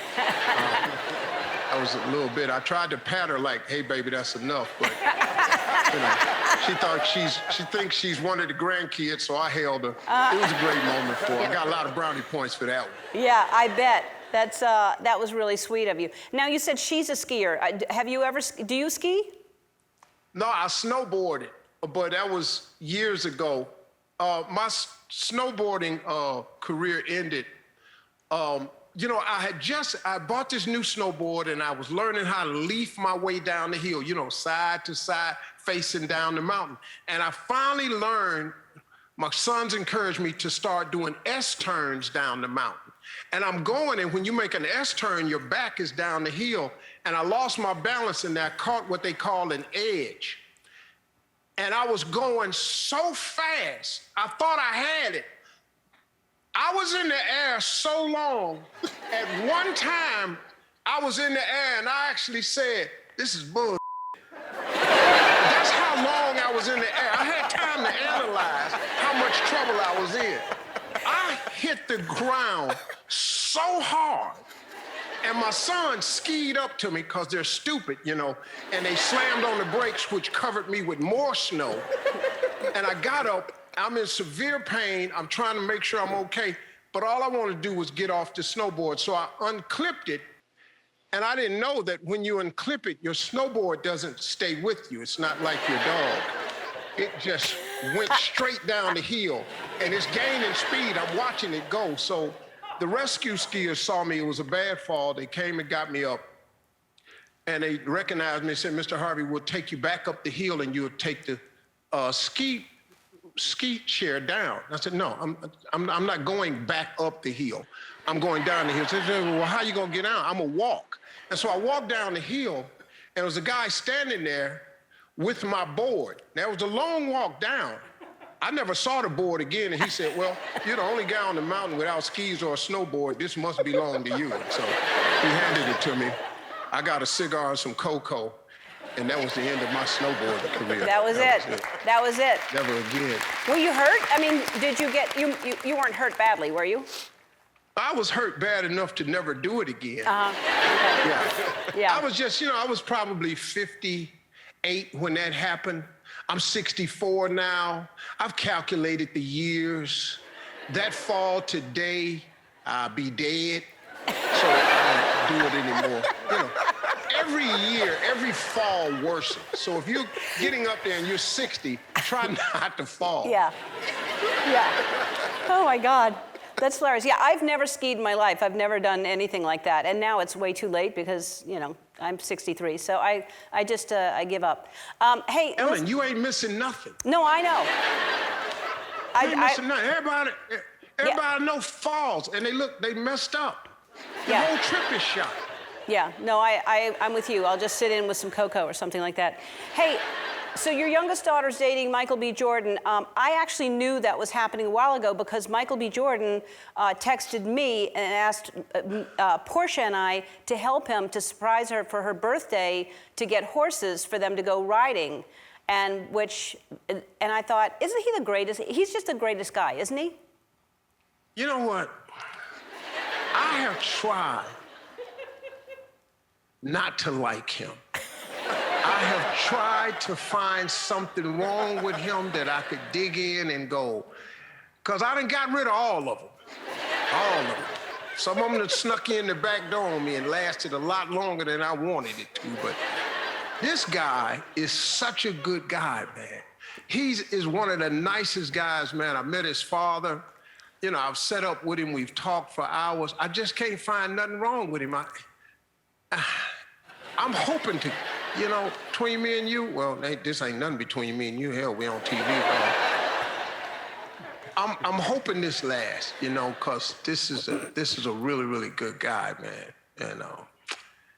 And I can't whoop him, so most guys I say I can jump on him and take him out, but he just looks like a real ass whooping in the making, so I'm just hoping they make it, No, I hope it lasts too, but he seems crazy about her because he's not really settled down like this before, and he was so determined to find the right horse to have a romantic date with her, and I've loved him for a long time, and so I'm happy for you. I think you're gonna have I think you'll have him in your life for a while. He's a good guy. Oh, God, let's hope so. All right, Steve, we're taking a break. More with Steve after this. We're back with Steve Harvey. Hey, congratulations. Your talk show, Steve on Watch, was just picked up by Facebook for more episodes, and I know you love doing it. Oh, yeah, man. It's so cool because, it really, we talked about this when I was on your show before. It kind of, it lets me just take the best of worlds, what I really enjoy doing, which is the human interest stories, because I like talking to regular people, and the Hey Steve, because, regular people are fascinating to me because I spent the majority of my life being a regular person. And, just for me, when I had the talk show, I was introducing people and they were coming around the corner. I didn't know who the hell they were, ladies and gentlemen, from The Walking Dead, Harrison Billard, and the crowd would be going crazy. I've never seen this guy before. I have no idea who he is. Yeah. Never seen The Walking Dead, and I felt like a fish out of water, but this show, man, it allows me to really, get down into what I really do with the Ask Steves and all of that. It's a lot of fun. Well, congratulations. And also, you're nominated for an Image Award for hosting Celebrity Family Feud. Congratulations on that as well. Thank you. So let's talk about Family Feud in Africa. When you were here, I think you had just finished shooting it or you were just going to shoot it, and now it's a huge hit. Yeah, it was really amazing because when I went to my partners at Fremantle who own Family Feud, I said, I want to buy the international rights. Of course, they're great partners, so they said, yeah, but everybody told me, Steve, don't go to Africa to make TV. You can't make good TV in Africa. I said, why not? And I just thought it was a great idea. So I took the show over there to 2 countries. I took it to South Africa and Ghana. And Family Feud is the #1 show in Ghana and the #1 show in South Africa. And it is funny. And I have an accent over there. You think I got an accent over here? I bet. But I'll tell you something, though, Ellen. The thing about, for me, that made being in Africa, and this is just like a little serious part to it, being in Africa for me, as a 64-year-old, 63-year-old black man at that time, it was the first time in my life where I woke up every morning and I was no longer a minority. And that was the most unexpected, incredible feeling I've ever had. Everybody should experience what it's like to be in the majority. I mean, not you, but I mean, everybody else. Yeah. Well, let's just say black people. Black people should go somewhere and just see what it's like to be in the majority, because you get used to it, and it's like a refreshing thing. I never knew how cool it was. Yeah. And when I saw white people over, I would go, where are they going? It was just amazing that they were there. It was really, really cool experience. Yeah. Where are they going? Well, that's fantastic. I bet that's amazing and should be an experience that a lot of people will experience, I hope. Why don't you want me to experience it? Well, no. I'm kidding. All right, we have to take a break. Really, I think you should go so you can experience being a minority. Really, it would help everything out if everybody could be a minority for 4 months in a row. It would really help. I agree. I think you're right. No, I totally agree. I thought that you didn't want me to be part of the majority, like surrounded by gay people. I thought you didn't want like a whole bunch of, See right there? I done told you this before. I'm black. I got my own set of issues. I'm with you. We ought to all stick together and help each other get through this thing. Yeah. All right, so Steve has great answers, and we have a bunch of people from the audience that have questions for Steve. So we're going to take a break. We come back, and Steve is going to answer your questions, and I can't wait to see this. We'll be right back with Steve. We're back with Steve Harvey. We have some good questions for you. Shia Smith. Where's Shia Smith? There she is. All right, Shia, what do you have for Steve? Hi, Mr. Harvey. Hi, Ellen. Hi. So my question is, my family's a little crazy. How long should I wait to introduce my boyfriend to them? Probably wait until you're married. Yeah, families have ruined many a relationship.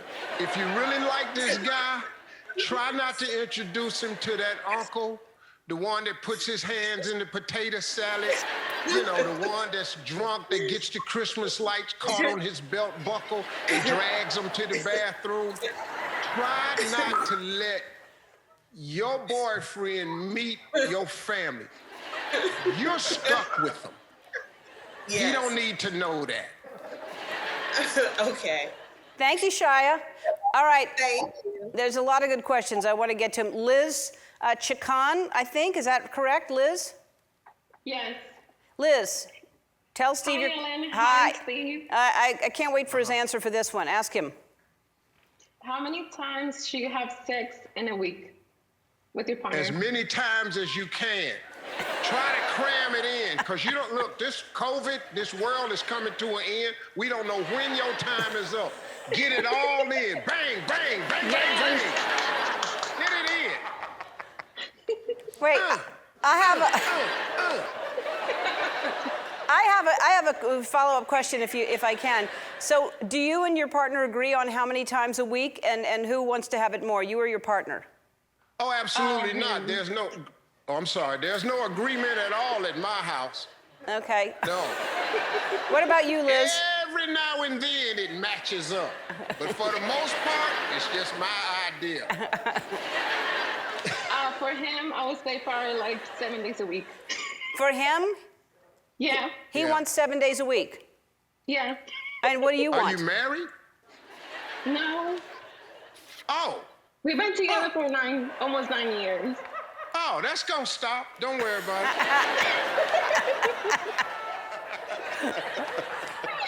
All right. Love you both. All right, love you too. Lindsay, Lindsay from Farmington Hills. Lindsay, what's your last name?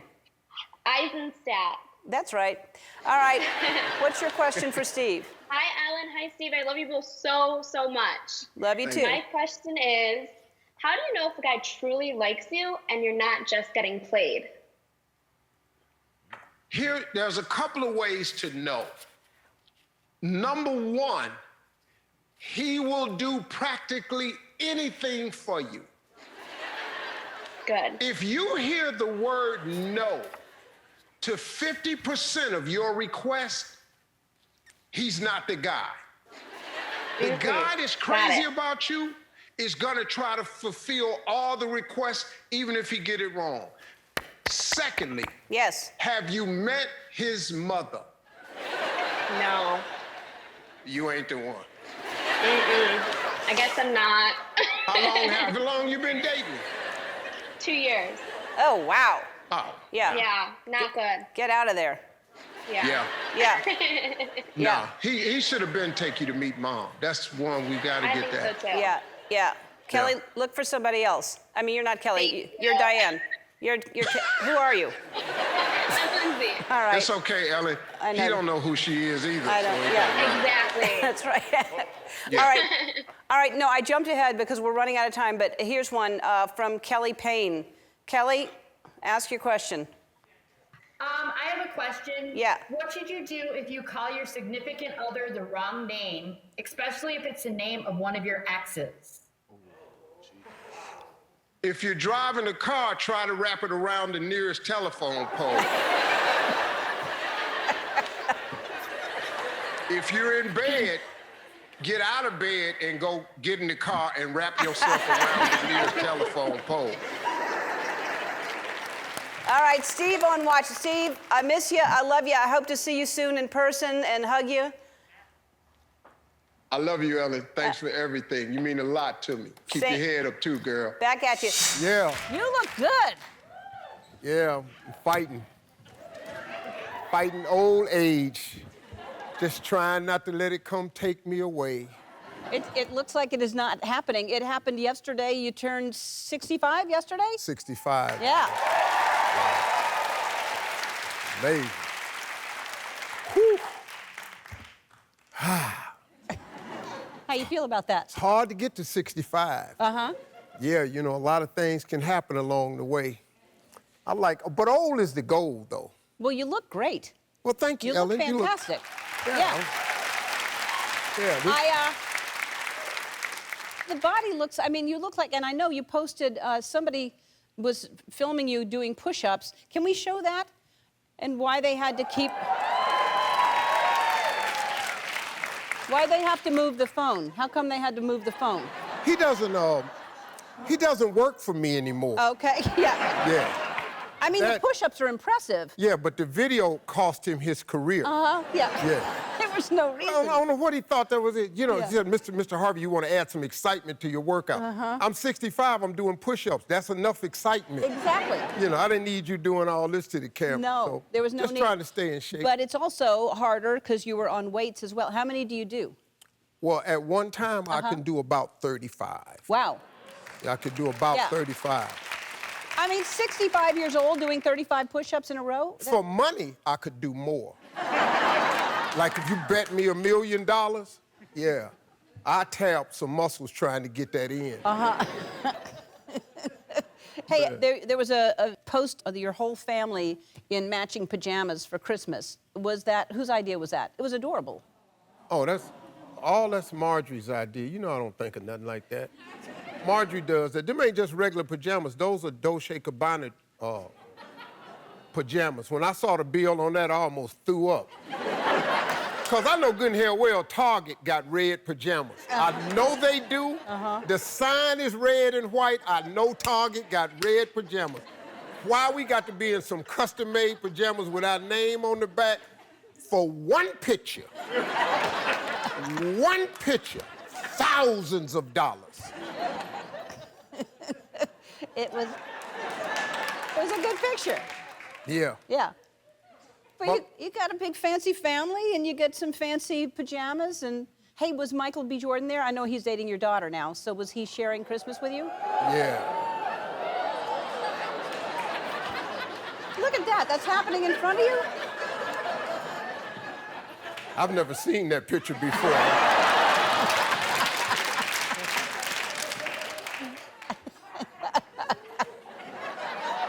Very uncomfortable with that picture right there. I'm not really feeling that picture. This is his second Christmas with us. Yeah? Is he a good gift giver? Hell yeah. That's why I like him. That boy come through with some, he trying to impress a family gift.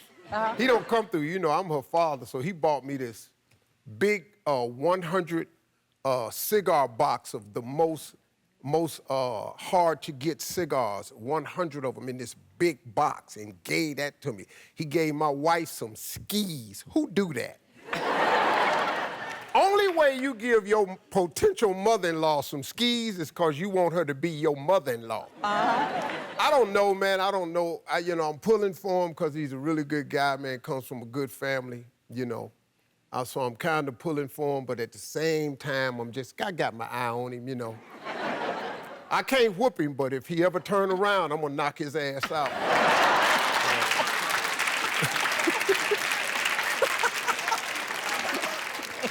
That boy be in the gym, man. Like, he comes in my gym to work out, and I be going like, woo!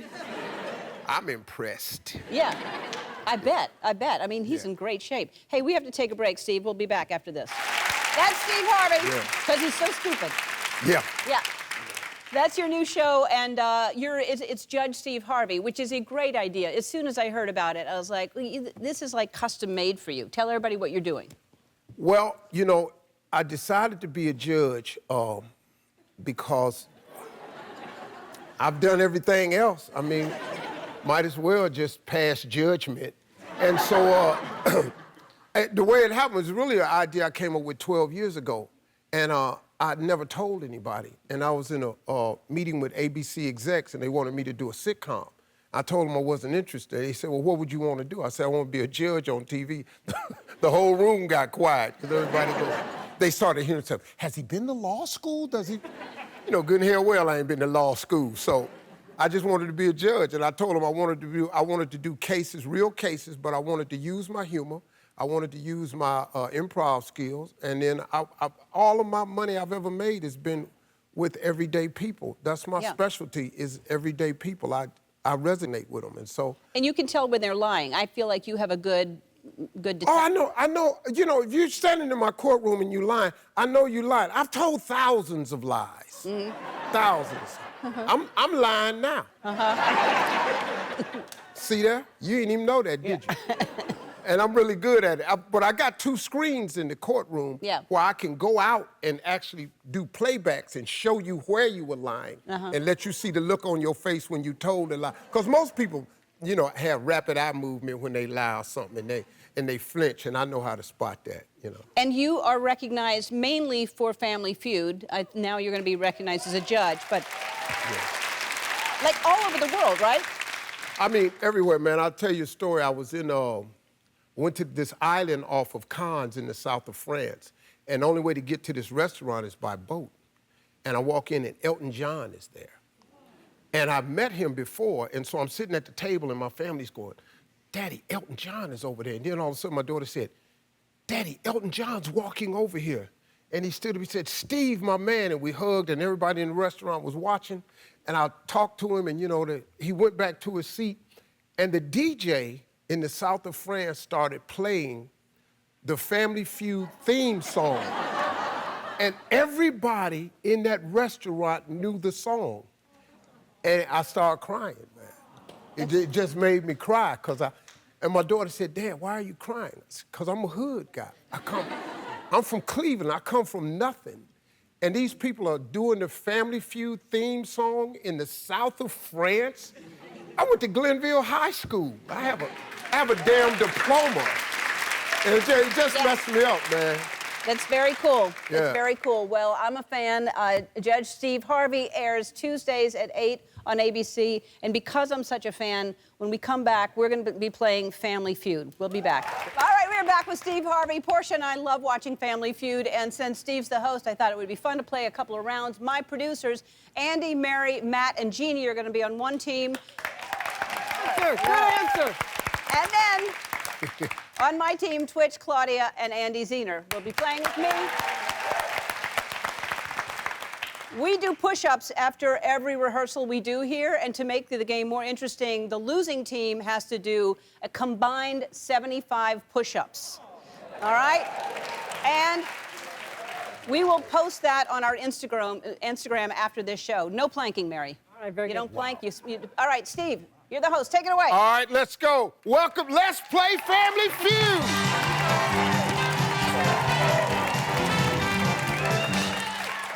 All right, here we go, folks. We've got the top 7 answers on the board.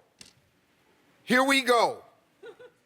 Name a place to make love that's sexier in the movies than it is in real life. Ellen. The shower. The shower. 2 answers, top it, Andy. The kitchen table. It took too long. What? Yeah. Too long. We're going to play, Steve. Yeah, you took too long. We have a time limit. We're going to here. play. He took too long. Okay, good. You took too long. It's okay. Twitch, how you doing, man? Great, man. Give me a place to make love that's sexier in the movies than it is in real life. The closet. The closet. Good answer. What movie you been watching? The closet. I don't know about that. All right. Hey, Claudia, give me a place to make love that's sexier in the movies than it is in real life. In the pool. In the pool. In the swimming pool. Good answer, Claudia. Come on. Answer. Good answer, Claudia. You taking that? For Yeah, pool? well, it's- Yes, hot tub pool, same thing. It's a body of water. I know people who have hot tubs who don't have pools, but keep going. Well, it's not my game, so. Zehner. Zener. It's my last name. There's another Andy, so it's confusing. What's the answer? Hey, look, don't have me play the game if you ain't gonna put real names on these pads, okay? Name a place to make love that's sexier in the movies than it is in real life. In a car, Steve. In a car! Good answer. All right, here's another one. In the car!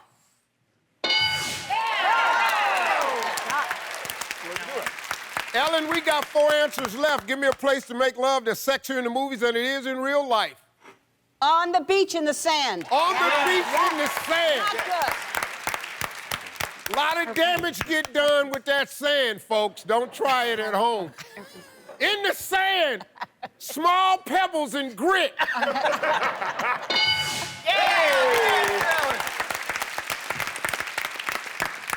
Twitch, name a place to make love that's sexier in the movies than it is in real life. On an airplane, Steve. On an airplane. Good answer, Twitch.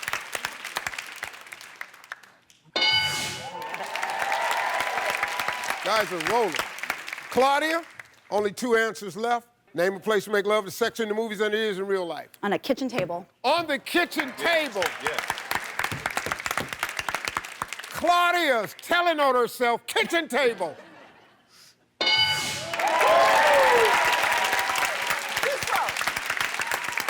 Oh, boy. Sir, whatever your name is. That'll work. We've got 1 answer left. Name a place to make love that's sexier in the movies than it is in real life. Motorcycle? Yeah, good answer. Good answer. Come on, you got it. That's a horrible answer. Thank you. Horrible answer. What does he do on the show? Not sure. Not sure. She said not sure. On a motorcycle. Ellen, you've got 2 strikes. You got to be careful. Andy's team can steal. Name a place to make love that's sexier in the movies than it is in real life. Who better to have this moment on than the star of the show? No, it's not. No. Who loves watching Family Feud. She said her and Portia watch it all the time. Yeah, we do. And this is a horrible place to be in. All right. Name a place to make love that's sexier. An elevator. An elevator.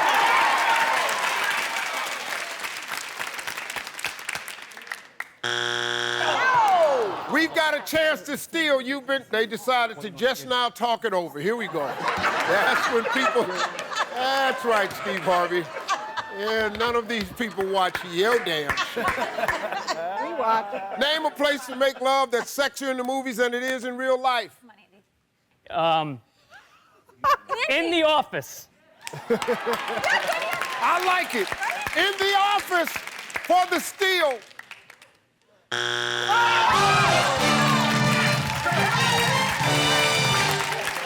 Let's look at the revealing answers. Number 6.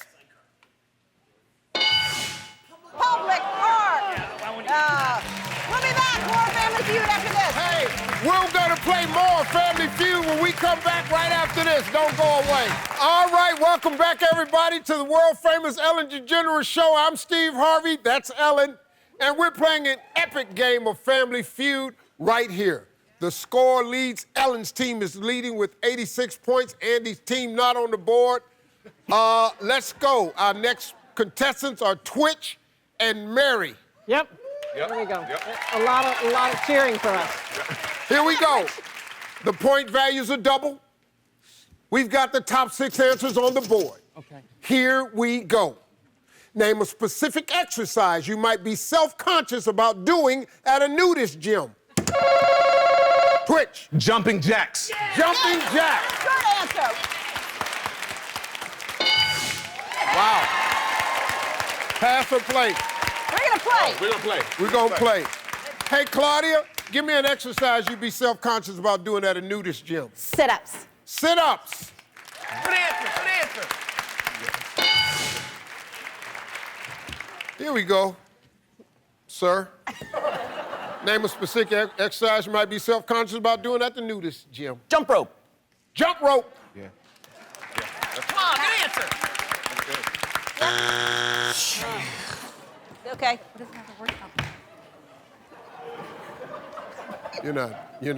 You're not doing real well. Nope. He had car, though. It's okay, but hey. I got car earlier. Yeah. It's okay. Well, you got car earlier. Yep. It's a new round. All right. Name a specific exercise you might be self-conscious about doing at a nudist gym. Squats, Steve. Squat. Good answer, Ellen. Good answer. Yeah. Squats. Yeah. Hey, Twitch, give me an exercise you might be self-conscious about doing at a nudist gym. A bench press, Steve. Bench press. Oh. Oh, we got 2 strikes. We got to be careful, buddy, Claudia. Team Andy can steal. Name a specific exercise you'd be self-conscious about doing at a nudist gym. Running. Running. Good answer. Good answer. All right, here we go. You got a chance to steal. Andy, you all have got to steal this one, or it just looks flat out bad. Andy, your chance to steal. Give me a specific exercise you'd be self-conscious doing at a nudist gym. Push-ups, Harvey. Push-ups. Push-ups.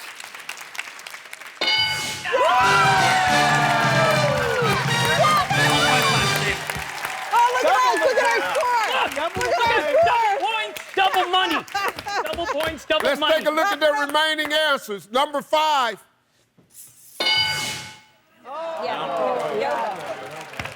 I like that. Number 3. We did.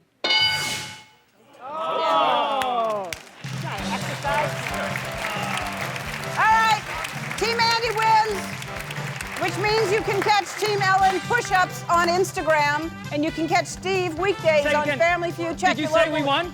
Yes. Say we won? I did not hear it. Ladies and gentlemen, Andy's team won. Yes. Ellen's gonna be doing push-ups on Instagram. Yeah. And Judge Steve Harvey. We'll be back.